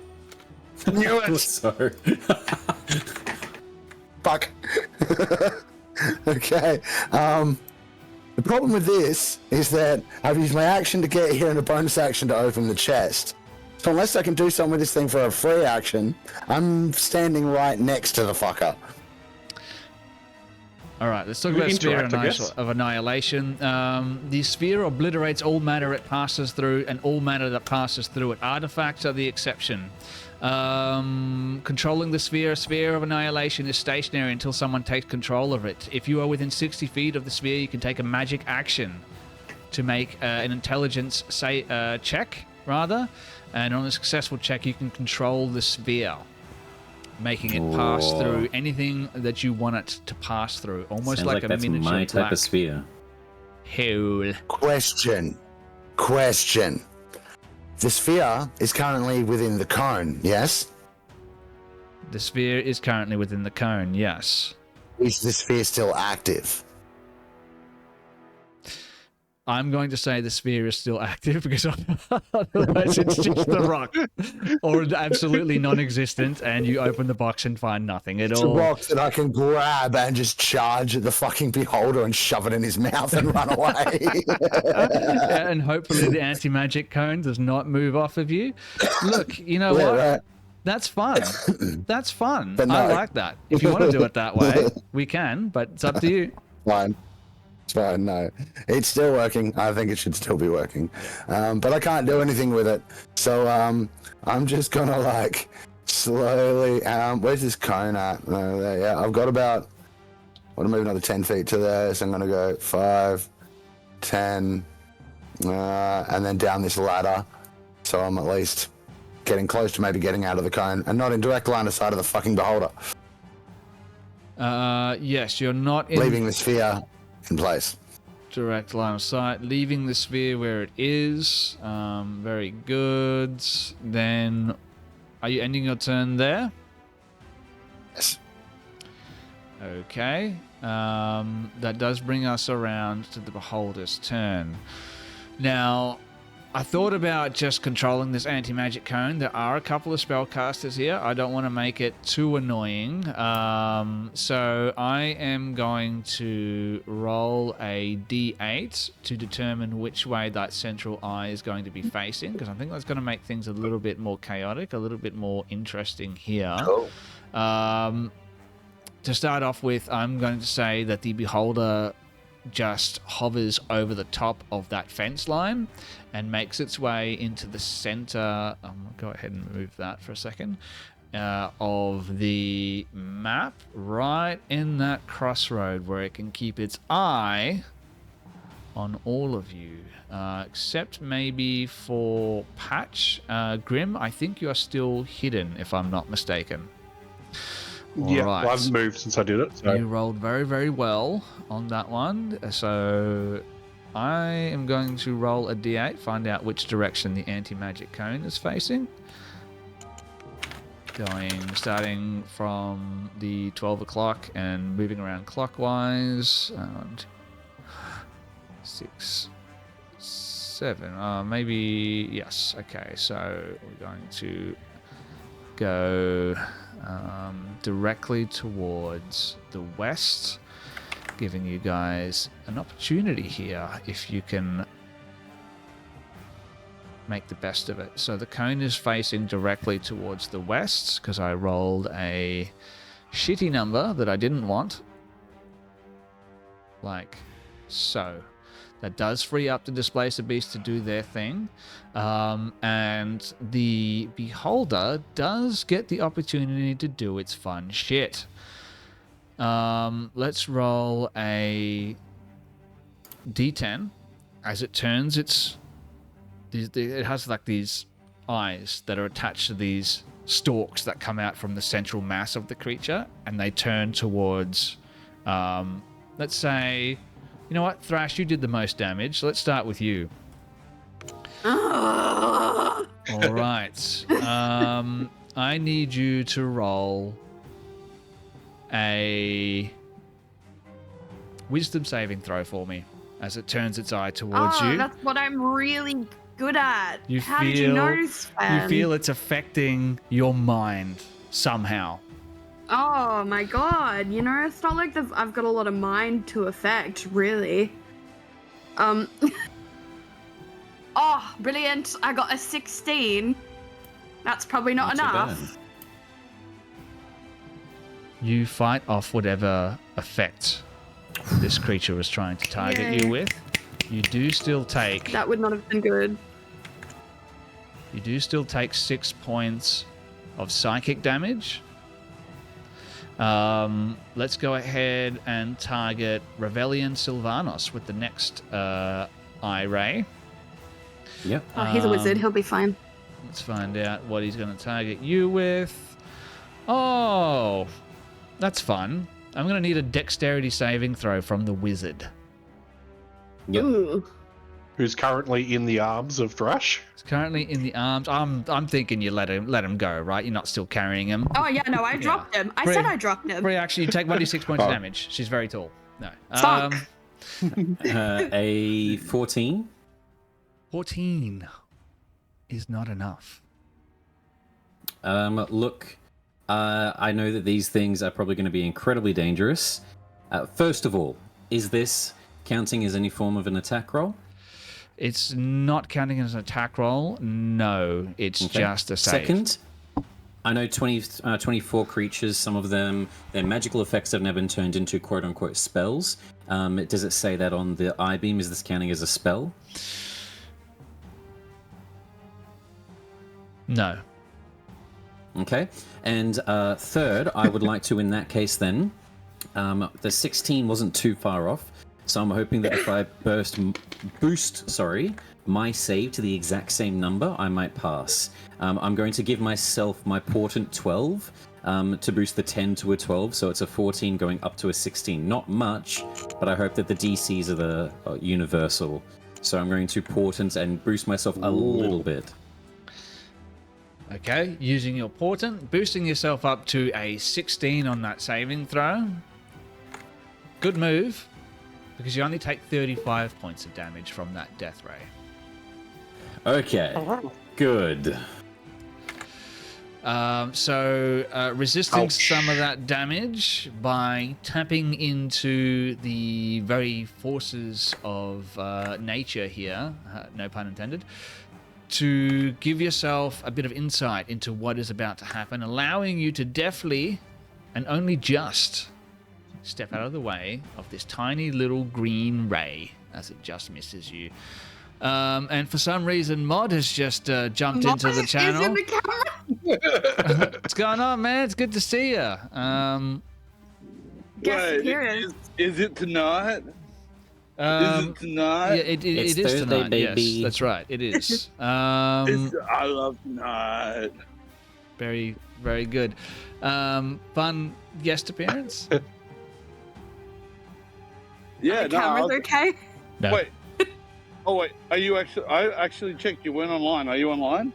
Yeah, Yeah, yeah, we're we actually definitely are. here. Yeah, absolutely. Okay, So- sorry. Say I'll hello go to the back people to at Twitch. home. I'll go back to Say hello. Hello. Nice to all. see you. That's what a mod looks like if out in the anyone was wild. planning on, if anyone was planning on drinking in Sydney tonight, I'm sorry, we're out. We're out of alcohol now. He drank So, it. good luck to everyone else. All right, go on with your stream. I apologize. Bye. See ya. All right, where were we? Okay, that's the second one done. Now, time for the third eye ray. And you know what? Let's target Thrash again with this one. Oh, come on. I was just about to get up and get a snack. What is this? You passed her away and nothing bad happened. Shut the fuck up. Okay, I need another wisdom saving throw from the oh-so-wise Thrash the Troublesome. Fucking hell, man. Nat one. Oh boy. It's not going to be enough, I'm afraid. I'm dead. I'm dead and I'm stupid. Well, you I'm know- so dead and stupid. You're not dead, but you certainly look like you die because you fall unconscious for 1 minute. But you're going to be all right Around. because this condition will end if you take damage or a creature within 5 feet of you takes an action to wake you up. As if Rebellion's going to spend that. So if you have any... Very important. Someone else can do that.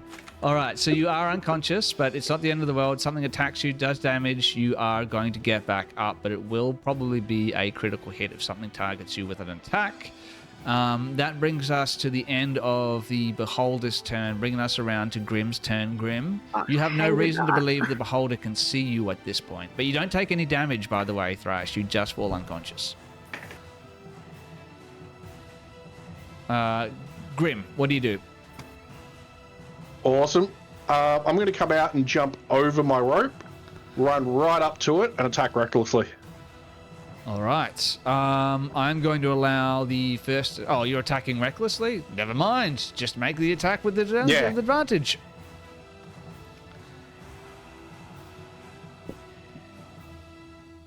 Getting a 21 to hit. 21 is a hit. Come on, big money, big money. That's not big money. Only a 7 damage. Ooh. There. Let's try again. Ooh, 19 for a 28. There we go. That's a bit... There we go. That's more like it. Creeping up there. 17 damage, max damage right there for everyone playing at home. And that is all I can do in terms of actiones. But what I'm going to do is rim around, so I'm on the back side of it, and try to make a choice. And that will be my turn. That means the creature is going to take a legendary action, and probably a bad choice here, but I think this is just a very quick reaction here. It's not thinking about what it's doing. You slashed it, it's going to try and bite you. Twice, apparently. So for the first attack, that'll be a 17 to hit, which I'm assuming misses. That misses, but did you roll that at advantage? I did not, so allow me to roll it again. Even worse. So the first one misses. Let's go ahead and roll the second one here. Even worse on the second one. Nice. Ice cold on those rolls. That is the legendary action done, which brings us around to... Mr. 20 Dex Grim. Too fast for the Beholder. Too fast, too furious. It is this creature's turn. It is going to probably try and move as safely as it can. It doesn't want to jump straight down and potentially take more damage.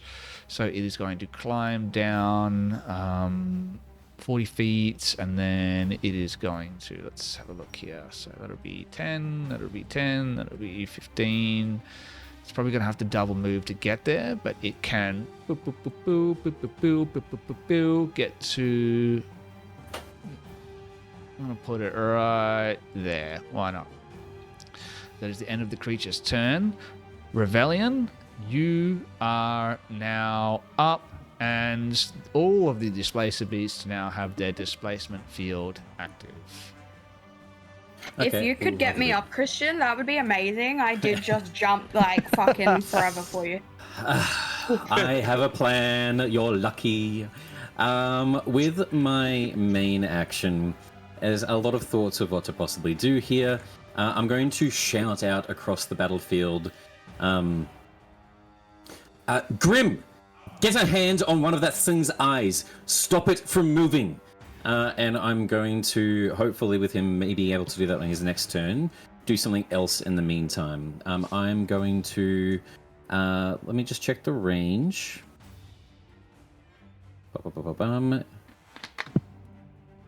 Please tell me I am 45. Excellente.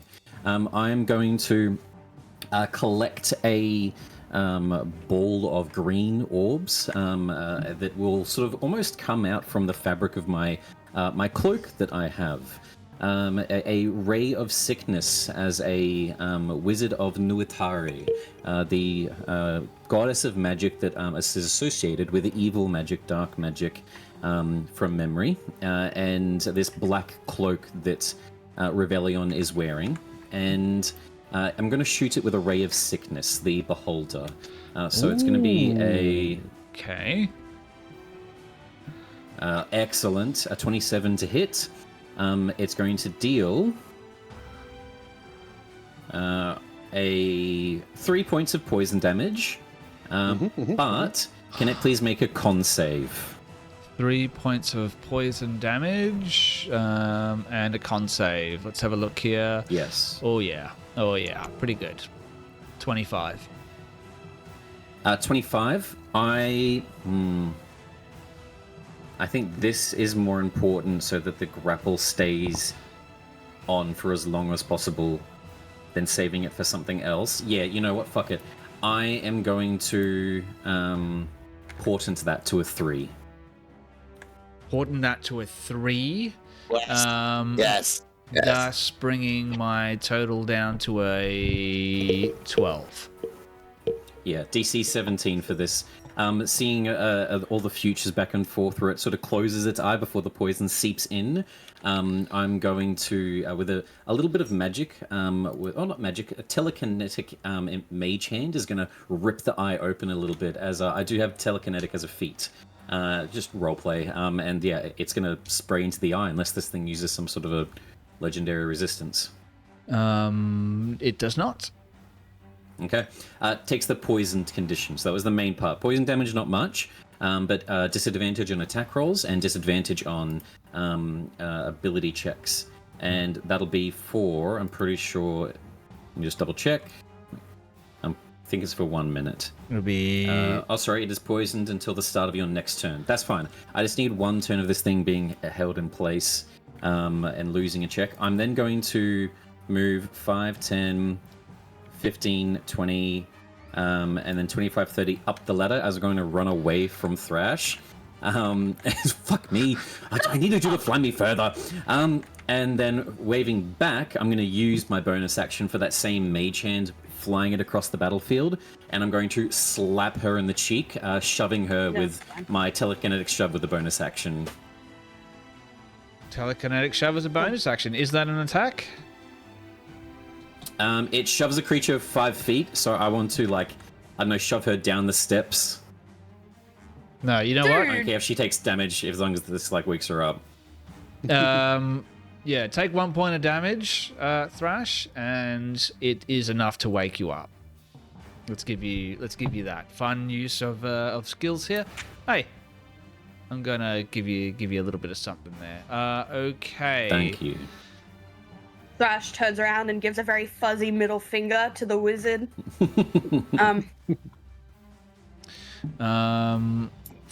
Full discretion. That is huge for you because that could be the difference between a normal hit or a definite crit against you. So could have saved you a lot of damage there. It is one of my creature's turns, unless there's anything else you wanted to do. I'm assuming not.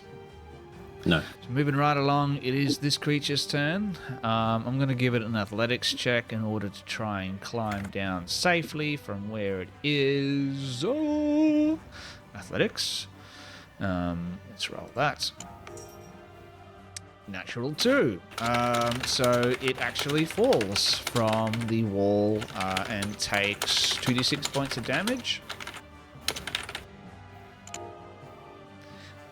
8 points of damage, bringing us around to that. It falls prone and now needs to use the rest of its movement to get back up, and you double move to get to there.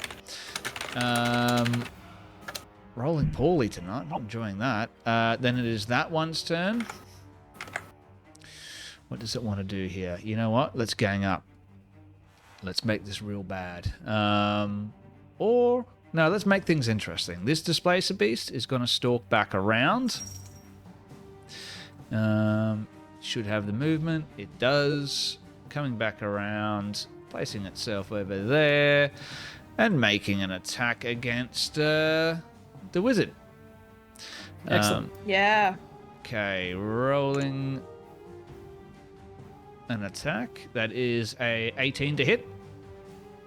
An 18 does hit, and I'm going to channel one of my abilities. As a not a reaction, just a free effect here. When you are hit by an attack, you can use a reaction to expend 1 charge, and this is from my book. The item that was taken here, fitting very nicely into a future-reading wizard, was Atlas of Endless Horizon. When hit by an attack, you can teleport yourself up to 10 feet to an unoccupied space. If your new position is out of range of the attack, it misses you. I would like to, as it takes a swipe at this location, I'm going to, I guess, rip through space and time a little bit, looking into the future, and teleport myself back to my starting position, back on the roof. Nice. All right, I dig it. It misses that attack. So very good. Bamf, you're out of one spot, you're into a new spot. That brings us to the top of round 3. And it is Thrash the Troublesome's turn. What do you do? Yes. Okay. Well, I think I'm going to stick with the pattern that worked. Do I know which one was the one I attacked previously? Like, which one is like You I'd hit already both sort of of them. got? They've Both of them? all taken a bit of damage here. The one to the north is me? definitely taken more damage than the one to the south. This one.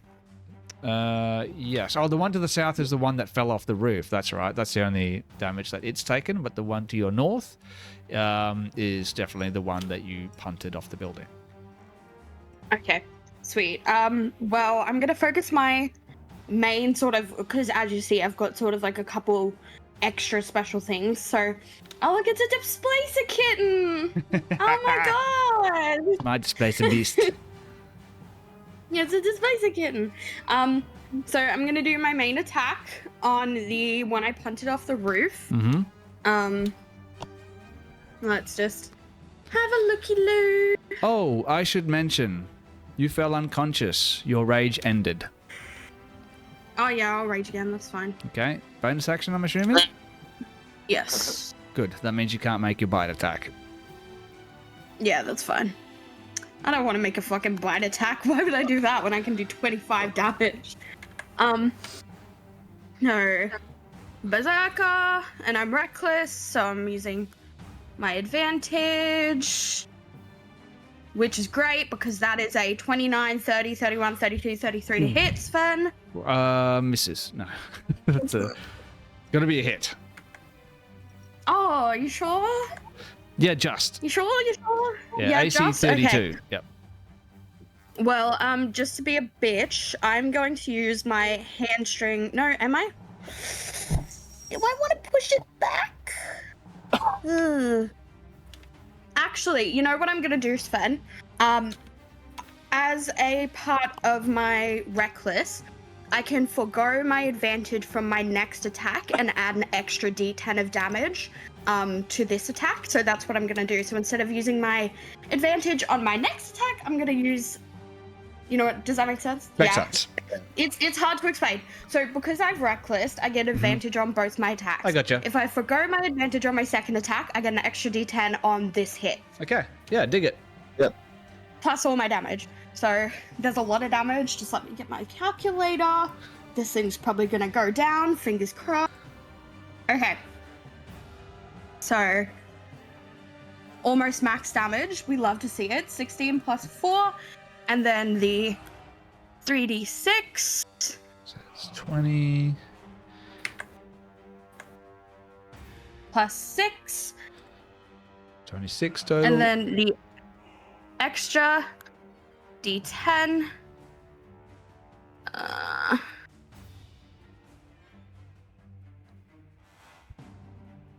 So that. Oh, I put 68 in, so that's not helpful. 16 plus 4 plus 8 plus 6. 34. 34 damage altogether. 34 points of damage. Just so you know, Grace, so I forgot it, and I don't want us to both forget it.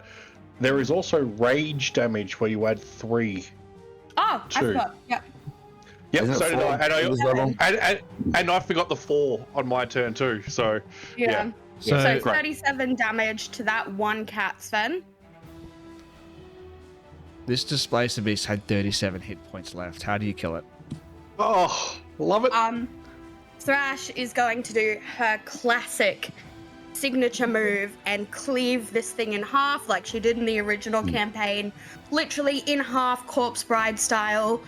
Separates completely down the middle, slicing cleanly in half, and it sort of like falls side by side of the other displaced beast, and Thrash looks back up at the other one. She's like, bad kitty, and then hits it with another attack. So this is the one that I don't have advantage on.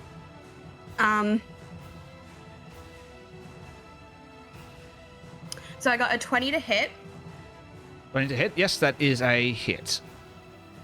Even And without then advantage. I do also have my... How does the cleave work? Can I do that every turn? Yeah, Oh, okay. Well, I get to do another attack then. it's your weapon mastery, so it's a constant effect of you wielding that weapon. Okay. Well, I got a 17 and a 20 to hit, Sven. A 17 and a 20 to hit. Sorry, Two separate attacks. Let's have a look with your cleave. Once per turn, if you hit a creature with a melee attack using a great axe, you can make a melee attack against a second creature. So you can hit the dead creature with the second one if you want. Is it Hugh from the Great Weapon Master? Where if you take a creature to 0 hit points, you can make one attack with the same weapon. As a bonus action, though. As a bonus action, I didn't get the bonus action. Yep. Okay, so it's just a 20 to hit then.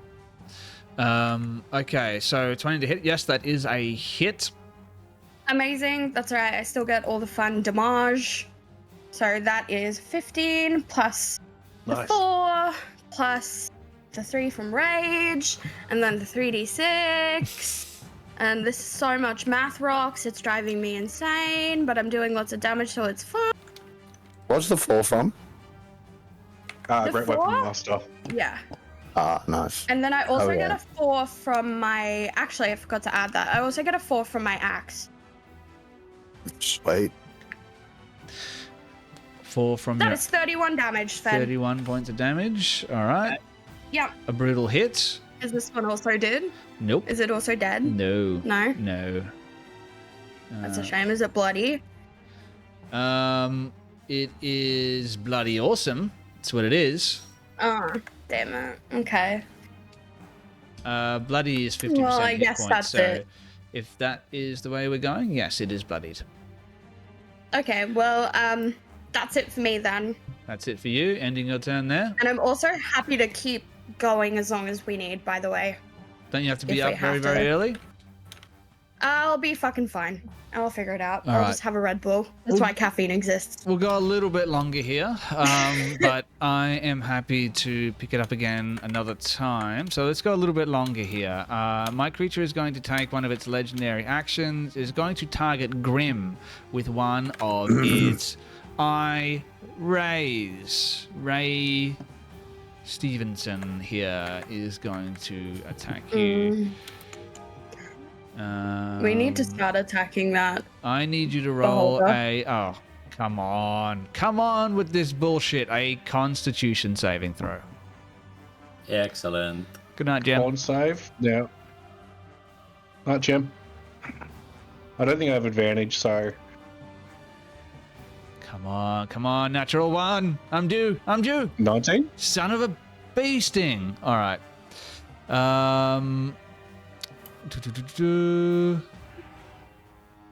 Shit. Nothing happens. Okay. Patch, you can take your stupid turn.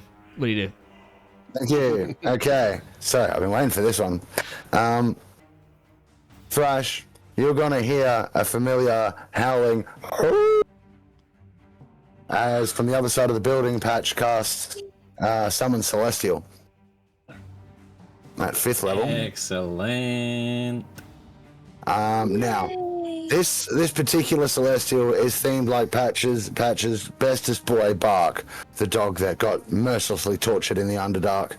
But he's back. He's okay, and he's bigger and better than ever. So let's pop Bark out here. Press the plus button there. That should give me a token. It's not working. Okay, Sven, can you give me any... No, there it is. Oh. Awesome. Damn it, I was That going to give you worked. one. It just didn't put the image on, so let me just sort that out. Do you mind if we use my one? Fine, you can have a good I one. mean, if you've got something, go ahead. But Yeah, I do. I got that guy. This is All right, so I'm gonna summon him. Just checking range on the summon. Damn, Grim. You are so, and you are so good for getting right up in that beholder beast's face. I would not have fucking did that. Oh my! I missed this. I remember that though. Was that one of the 3 Durst ghosts? I just noticed. What the? Limp Biscuit. What I'm gonna do? Is there a magic cone up at the moment? Like, what's the go with that? I can't see a To the cone. west. Go west. West. Okay, cool. Get out of here, Fred That, Durst. yeah, other way. Yeah. Fred Durst is Cool. in the crowd. He's watching. 15, 20. I've drawn a 25, basic example. It's like that at the moment. 30. Yeah, cool. All right, I'm gonna move around to here and then cast the spell, and I'm gonna cast it right fucking there, next to our wizard friend. Now, a celestial spirit, you normally get to choose between a defender and an avenger. In this case, it's a good boy, so it's protect or attack. This is very much the protect doggo, and he will have his turn once I finish mine. That's my action. 5th level spell. I'm moving around to here. Then as a bonus action, let me see what I've got left that I can do. Petition to change the beholder token image to the one that we all love. Fred Durst. Fred Durst. No, the orange. The one that I. Orange. All right. Yes. Thank you, Sven. Actually, Sven, can I slightly rewind? If I was back here, is there anywhere that I can get some dim light? Dim light. Ooh. Yes. I Um, just need to be in it for like a second. inside one of the buildings, I'd say. Maybe a little bit of dim light in there. So maybe if I can get around into here, I can get a little bit of dim light. Wherever here is, I maybe. moved around to where Grim was before. Where Grim was hiding, around the corner, under the roof. You have to get in a little bit further than that. I'd say you have to get like right back into the corner in order to get actual dim light. This is very, very bright. Yeah. Yeah. I can still see the point that I want. So, so move in there, cast the spell, bonus action, Steps of Night. So that is a cleric ability. I give myself a flying speed equal to my walking speed for a minute. Oh, nice update on the token too there, Sven. I like I that. like it. It's actually, I love how the anti-magic cone's coming out of its eye. It's Like great. it's looking directly the same way. Oh god. Okay, you have a flying speed. Great. I'm trying to figure out why my sheet's telling me I only have a 20-foot walking speed. You're not burdened or anything like that. Not carrying too much stuff. You know what it might be. Weight turned on. No, it's the fact that I'm wearing plate and my strength's only 14. Oh, there we go. You're a slow man. Yeah. So, about that. I can't actually move that far. Uh-oh. How far can you move? Just checking something.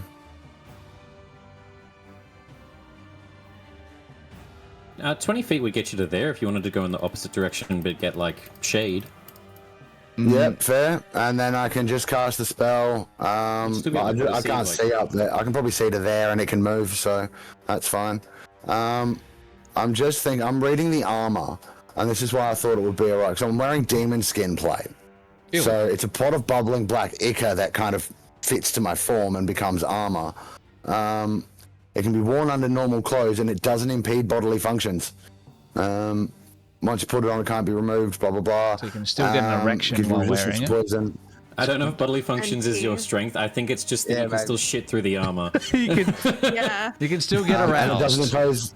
impose, and it doesn't impose disadvantage on stealth. Fuck, I went with that because it was cooler. I should have gone the mithril plate because that's It's actually like it's a lighter. venom suit that opens up a butthole for you when you need it. Got a built-in cloaca. Fucking bullshit. You have convenient poops. Yeah. Oh my god, it's like a pair of dungarees. They're demon dungarees. Oh my god. All right. Well, yeah.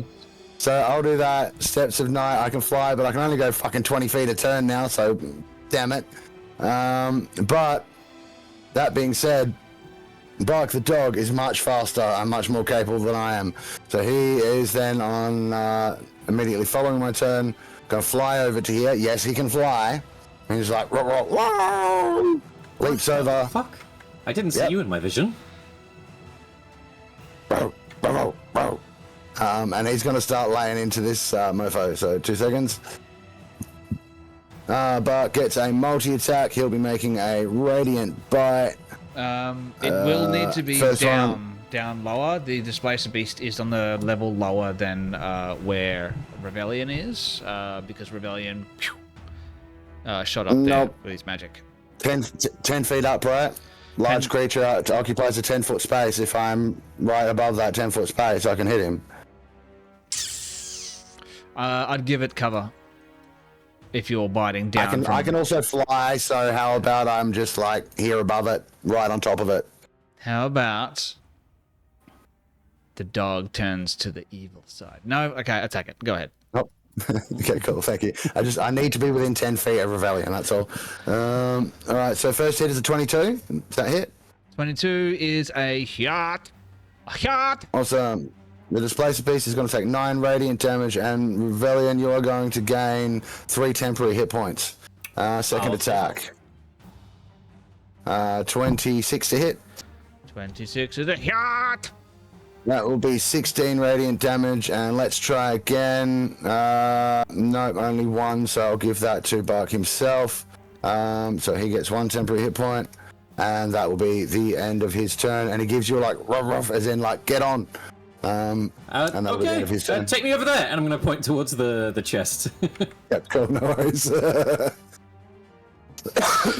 Vash's not even mad that Bark upstaged her with the flying dog thing. He's just like so happy to see Bark. He's the goodest boy. So yeah, she knows as well. Yeah. He doesn't have any bonus actions. Who that is? Yep, so it's all good. That's him done. Okay, that is him done. That does bring it to the Beholder's turn. Whoop, go back to the Beholder. Let's make some attacks here. Let's go attack number 1 against Grim with one of... Oh, wait, let's roll a d8 first, see which way this cone of annoyance is going to go. That is a 6. That means it is going to point in this direction, once I find how I can spin it. Right on, Christian. Right there. Oh, that's on Thrash. Yeah. If we're going clockwise. Yep, should be right Is there. that north? 4, 5, I'm going 6. to spin it just a little bit more.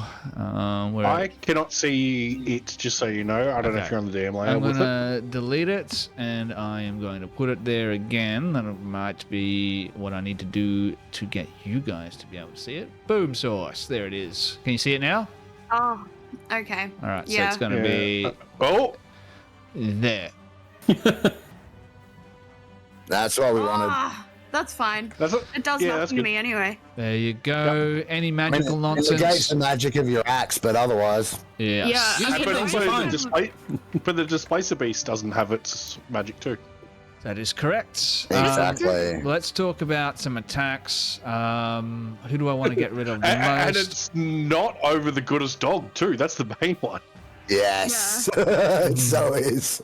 Because like the only thing I lose from my axe is the +1 to hit and the extra 4 damage. Everything else Thrash just does.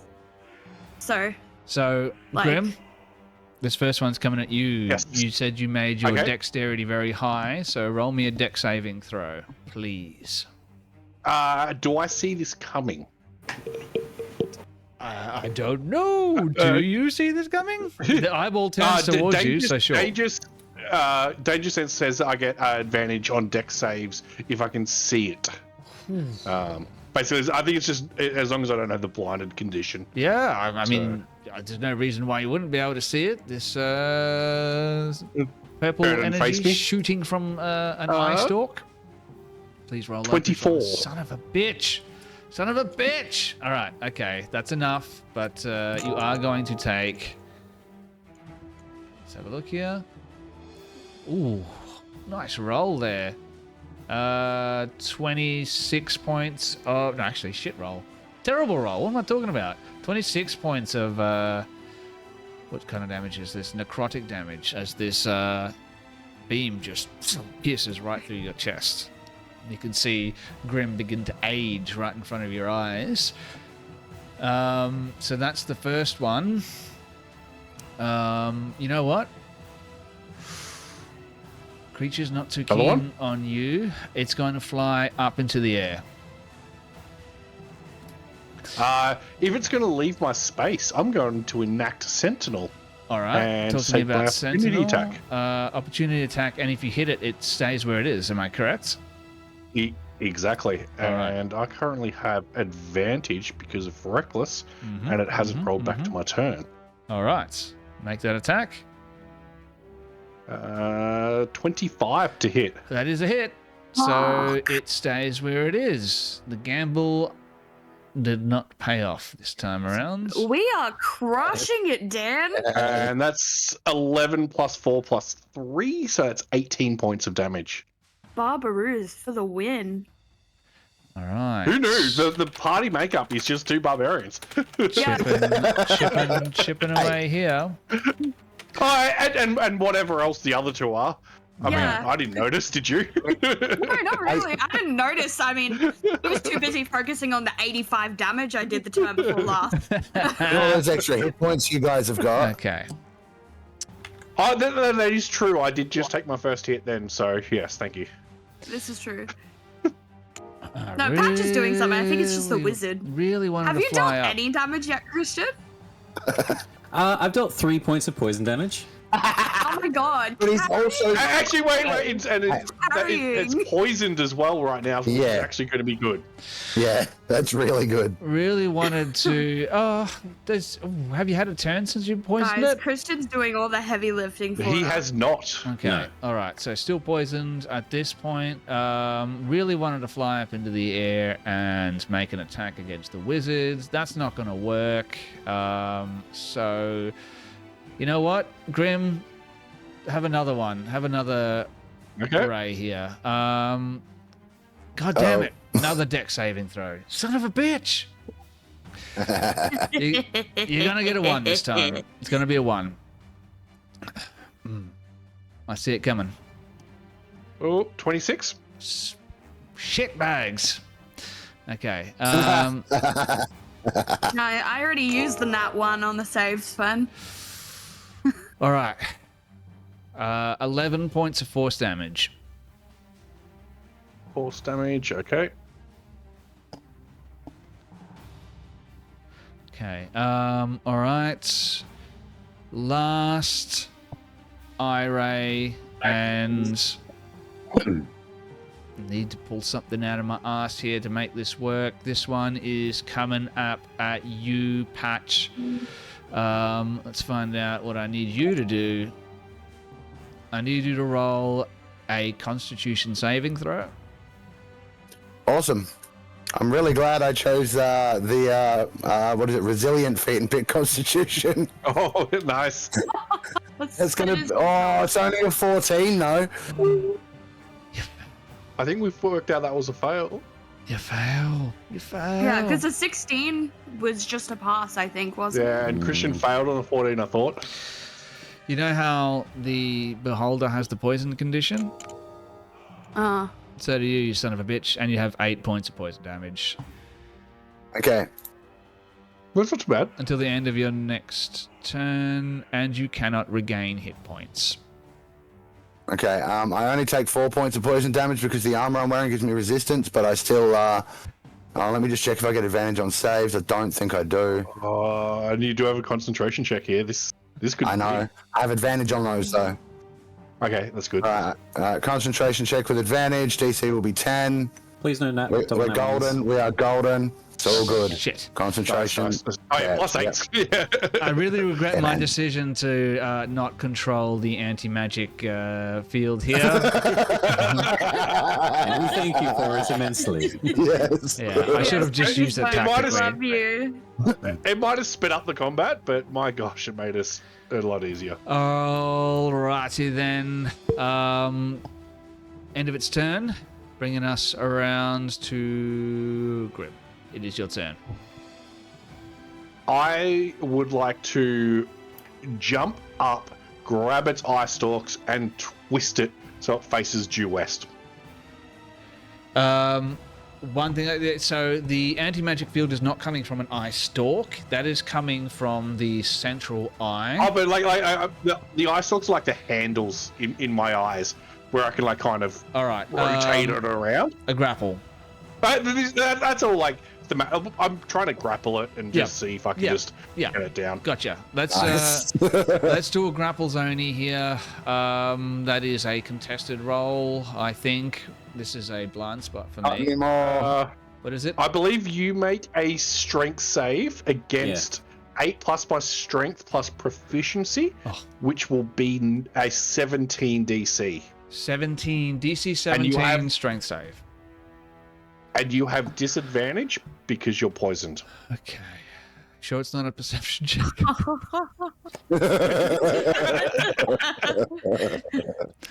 Okay. Come on, Sven was baby. talking so much shit about how he's gonna make mincemeat out of us, and here we are making All right. mincemeat out of him. That's a fail. If he was to get lucky with a disintegration ray on, Yes. me or Valian, bye. All right. Like, Directly due I'll west. be- Correct? Yeah, that's my goal. So yeah. Boom. There. that's And fine. I like grapple will take my entire action, and I can't take a bonus action, so that's me. I'll be a little nice and help Oh. you with some DM knowledge. 2024 grapple is an attack action, technically, so extra attack still kind of procs, if I'm not Yes, wrong. you are correct. So you can still have we your have, second attack. we have the top 2 DMs on Crit and Miss right now saying that that's true, so I assume. I will end this so quickly. All right, well, I will go non-reckless, getting a 25 to hit. 25 is a hit, unsurprisingly. Awesome. And then that is 14 plus 4 plus 3. So 21 points of damage with that secondary attack. That fucker's still grappled, hey? Like, you've got him now. He has to Yeah. break that before he can get away, or even turn. Really? Like, you keep him locked there. He can't even fucking my turn around, can he? God. Speed is 0, can't move. I mean, that was my goal. Whether or Damn. not that's actually what happens, that's we'll up to see. Sven, but that is my goal. So Just remember that it is a game saving. plan. Sorry, all right, yep, you go. We should cut off its eye stalks. I can get with my next turn, because I get all of my movement back, all of my doubled movement. Remember the 100-foot I was going to use before?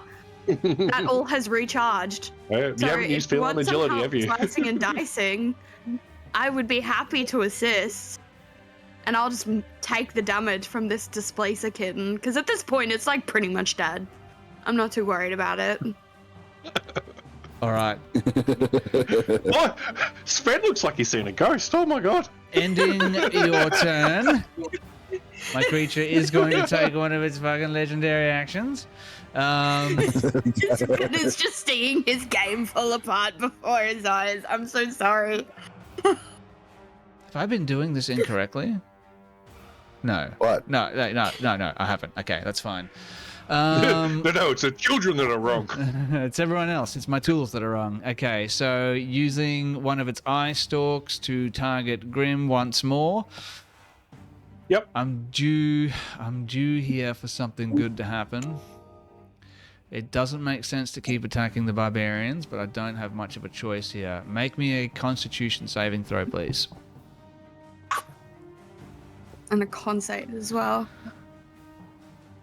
Whoa, actually, that's only a 12. Oh, There we go. Now we're talking. And I don't think I've got anything to do to change that, so I think that's what I've got. Not the best one in my arsenal here, but you are going to take pretty low roll here. 12 points in necrotic damage. Okay. Okay. And you feel yourself start to slow down.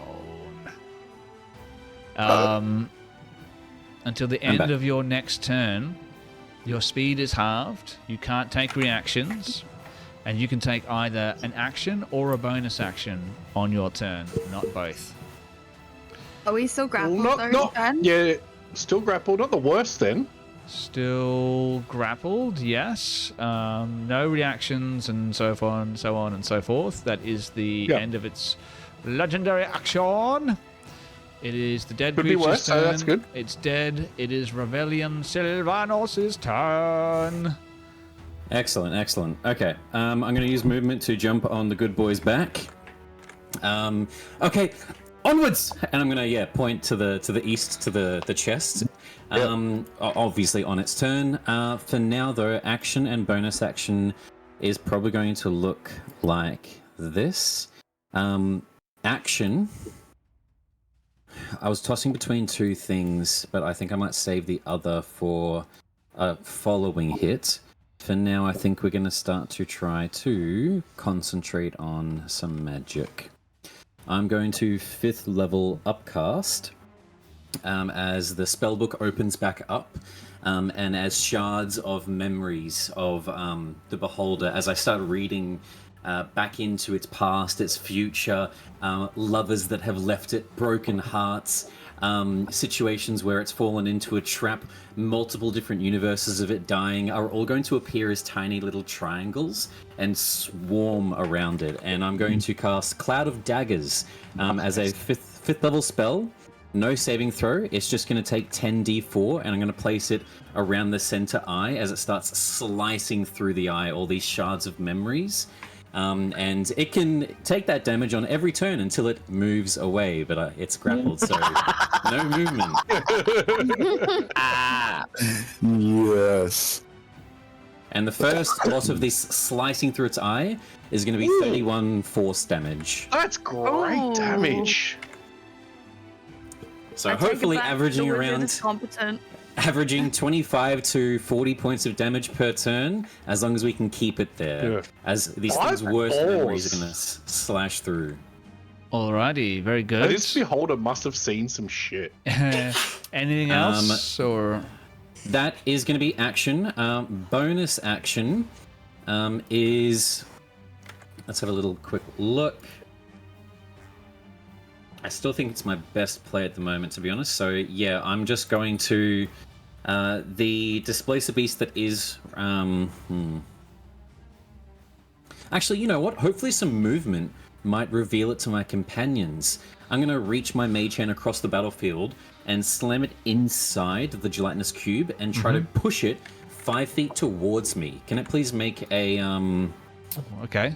strength saving throw? Strength save. Hopefully a bit of a jiggle of the jelly might show it to Grim and my new green companion.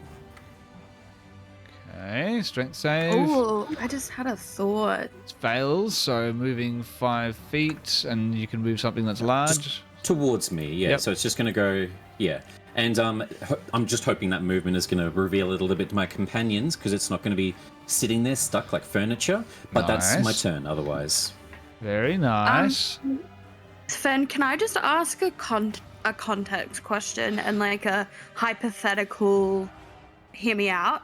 Just very hypothetically. Very, very, very hypothetically. Okay, shoot. Can you pick up a gelatinous cube? Oh, I'm going to say probably. Unrelated, of course. It will hurt. Hypothetically. I don't think you Hypothetically. can grip the gelatinous cube. I don't think you can like grasp it because you'll just go into it, right? I What if would it say that. freezes first. Oh. Well, then maybe we can I've gripped talk. some cubes that are a bit Gelatinous gelatinous ice in my cube. past. I Because look, here's what I'm don't thinking, understand. gang, and this is like super stupid, but I feel like we should put the beholder in the gelatinous cube. Well, we don't need to pick up the cube for that. Grim's got hold of the beholder. He can just put the beholder in the cube. And then put the sphere of know what you annihilation need to do, inside of Dan? both of them. That was my plan. That's why I'm heading in that direction.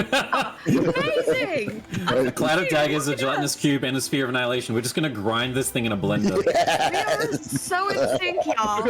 Is it? Awesome. It's the gelatinous. Who wanted some martinis? Come on, let's go. Well, Oh, it's the beholder's turn. so you Oh, not the have beholder. The managed friends. to move the gelatinous cube, but that has meant that the gelatinous cube knows that the gig is up and has entered the combat. Oh, Yeah. On a -1 initiative. Yes, on a -1 initiative. Not very quick gelatinous cubes, surprisingly. Is that the end of your turn? Yeah. That's it. I'm not using use 5 feet of movement. Action as I'm bringing forth all these corrupted memories and a cloud of daggers. The cloud of daggers technically will be, let's say, 10 feet high because of this thing's size. In case it tries to fly up, hopefully it might still be inside. 10 feet high on this Right on top of Grim. on this square. The Okay. red square just underneath it. Okay. Very good. It is. If I enter the cloud of daggers, do I get damaged? No, Yes. it's above. Yes, Oh, it's yeah. everything. But it's above the ground, right? Is that you're saying Yes, it's 10 it's feet ten- off the it's- ground? Yeah. Correct. Okay. Very good. End of your turn. It is the Displacer Beast's turn, but I am going to take a legendary action. It is going to turn one of its eye stalks towards you. Since you cast Cloud of Daggers on it, it is going to target you. So what I need from Revelio, that's what they would call them in French, Revelio, a dex saving throw. Come on. Fail. Need a fail right here. Big money. Damn it. Nice. Yeah. Oh, all right.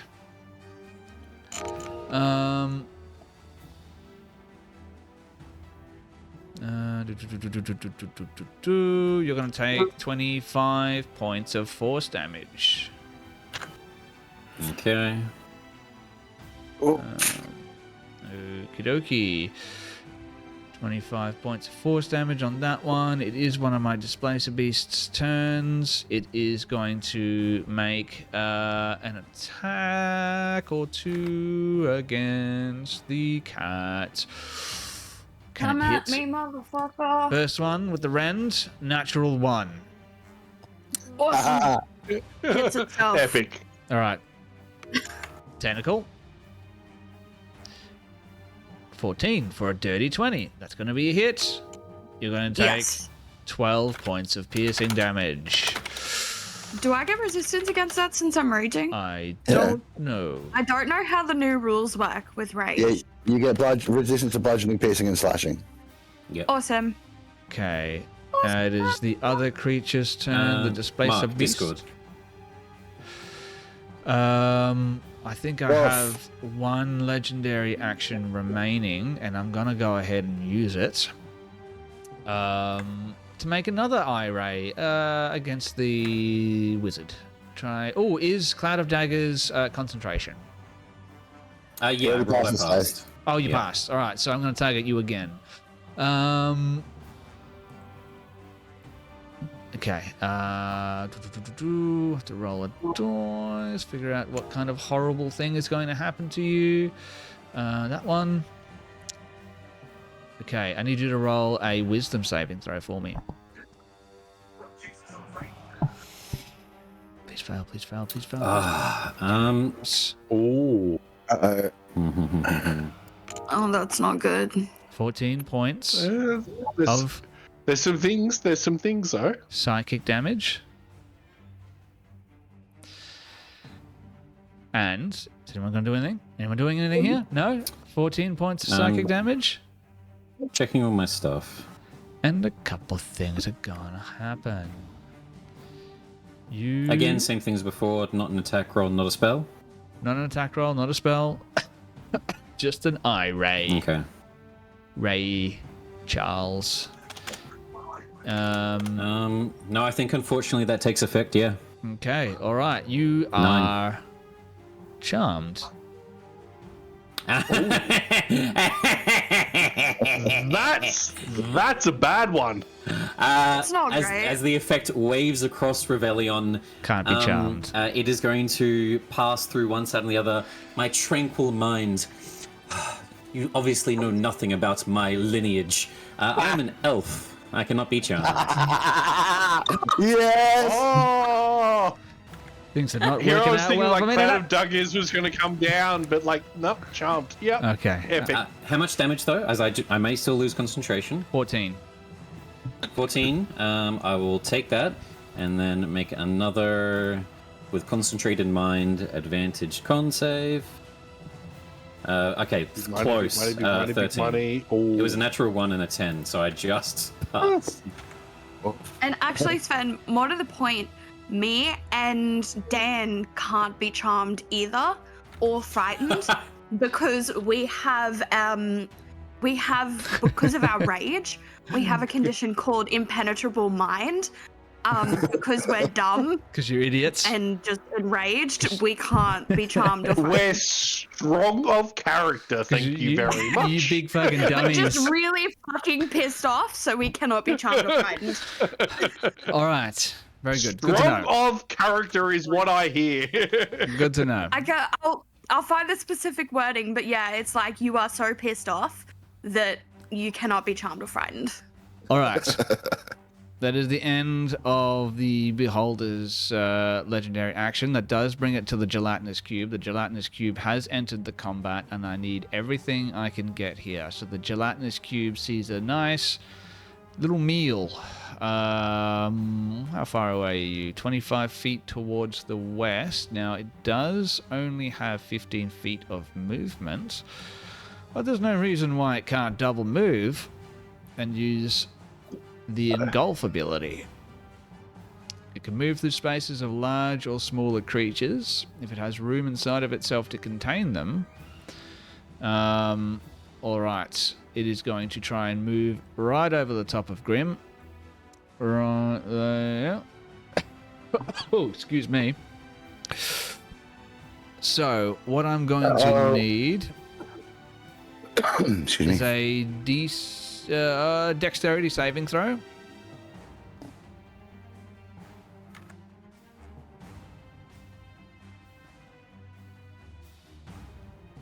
Please roll low. Oh, two bad rolls.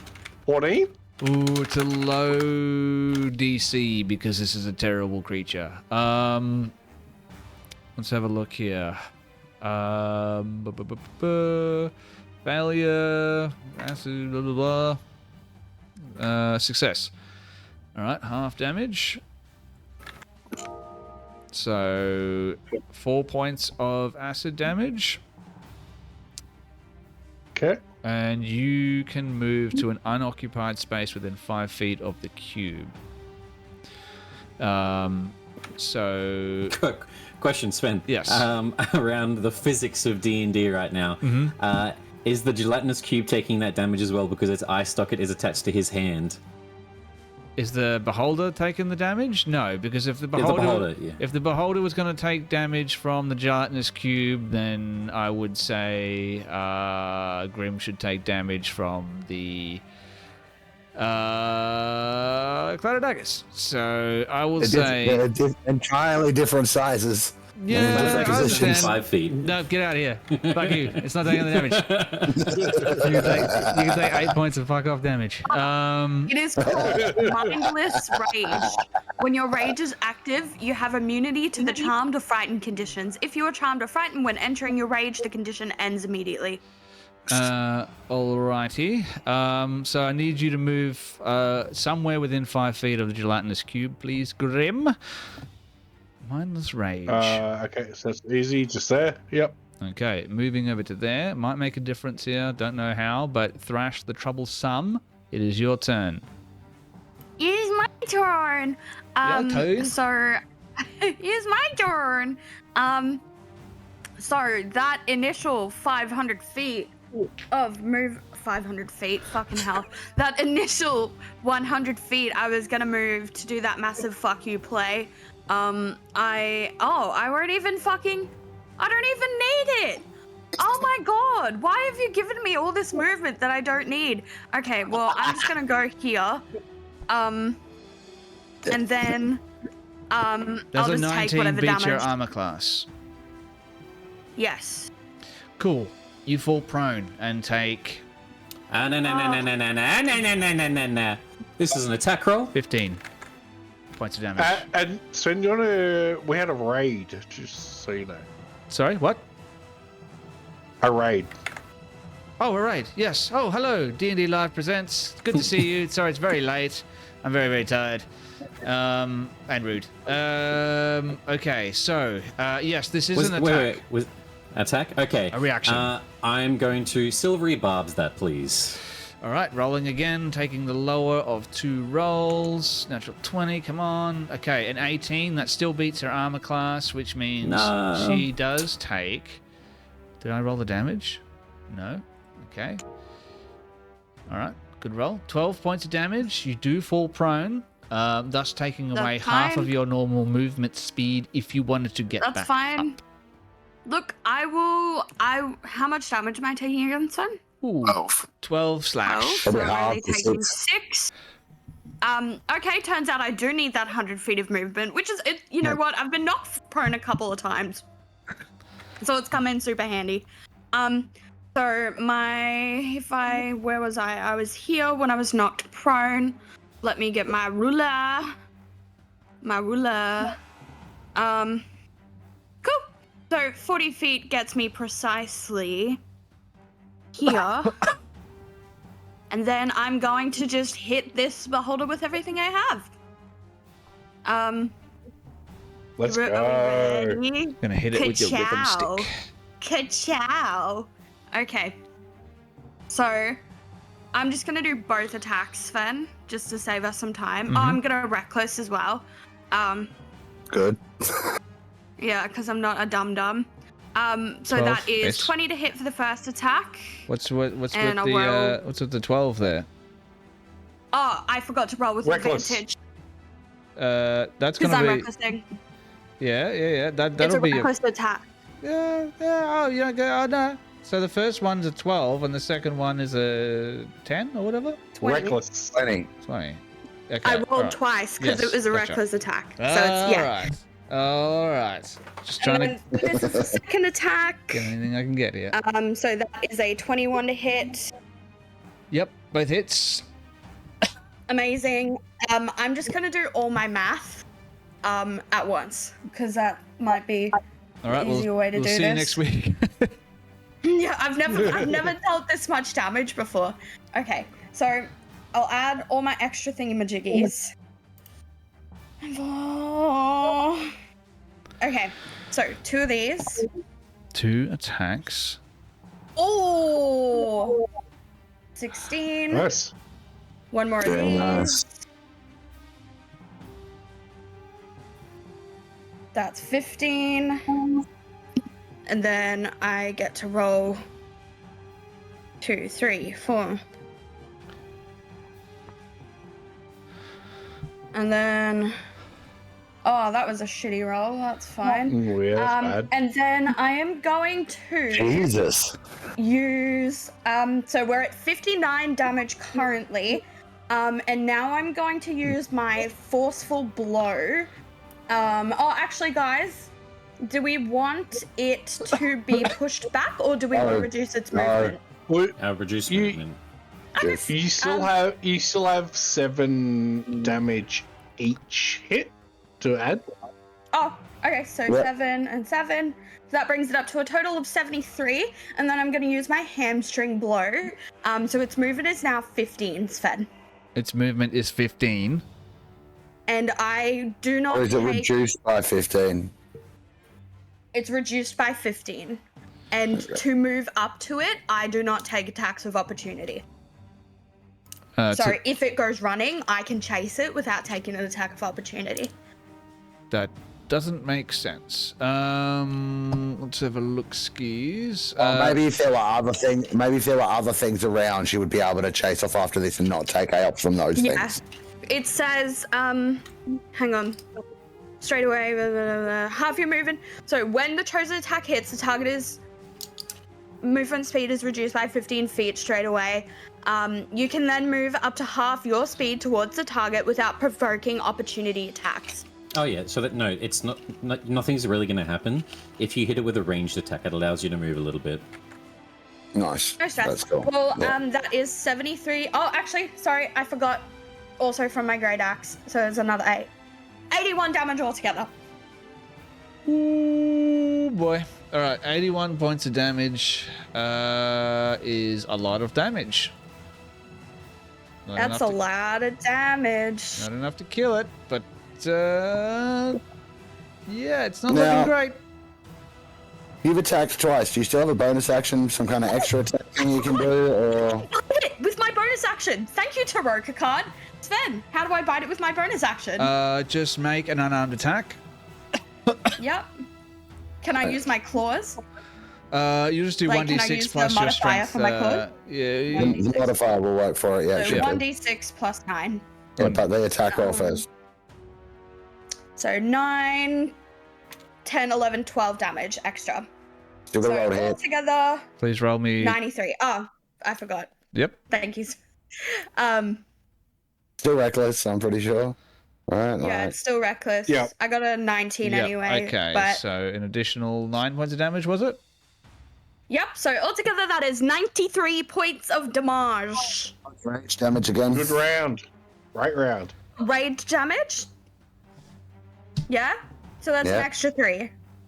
96. Yep. This is ridiculous. 96. I hate this game.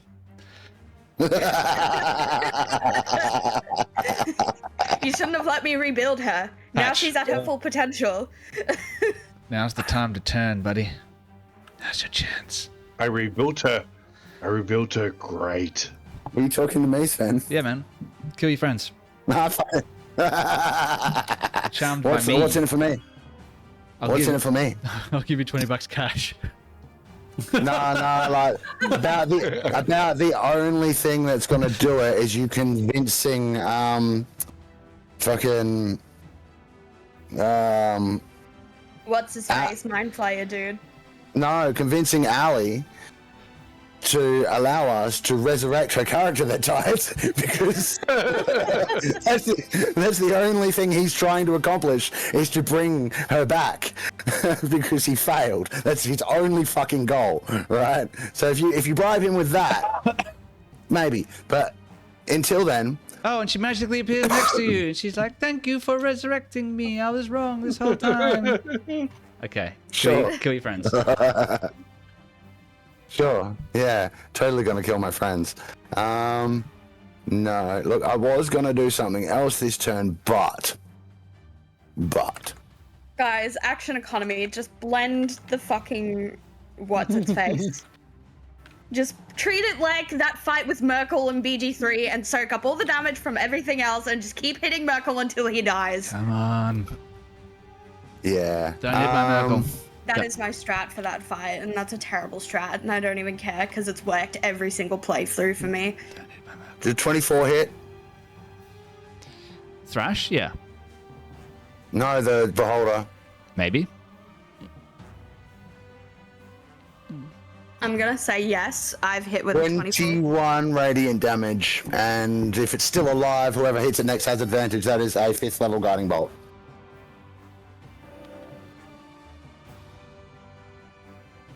Sven's looks like he's about to say, tell me how you kill it, yeah?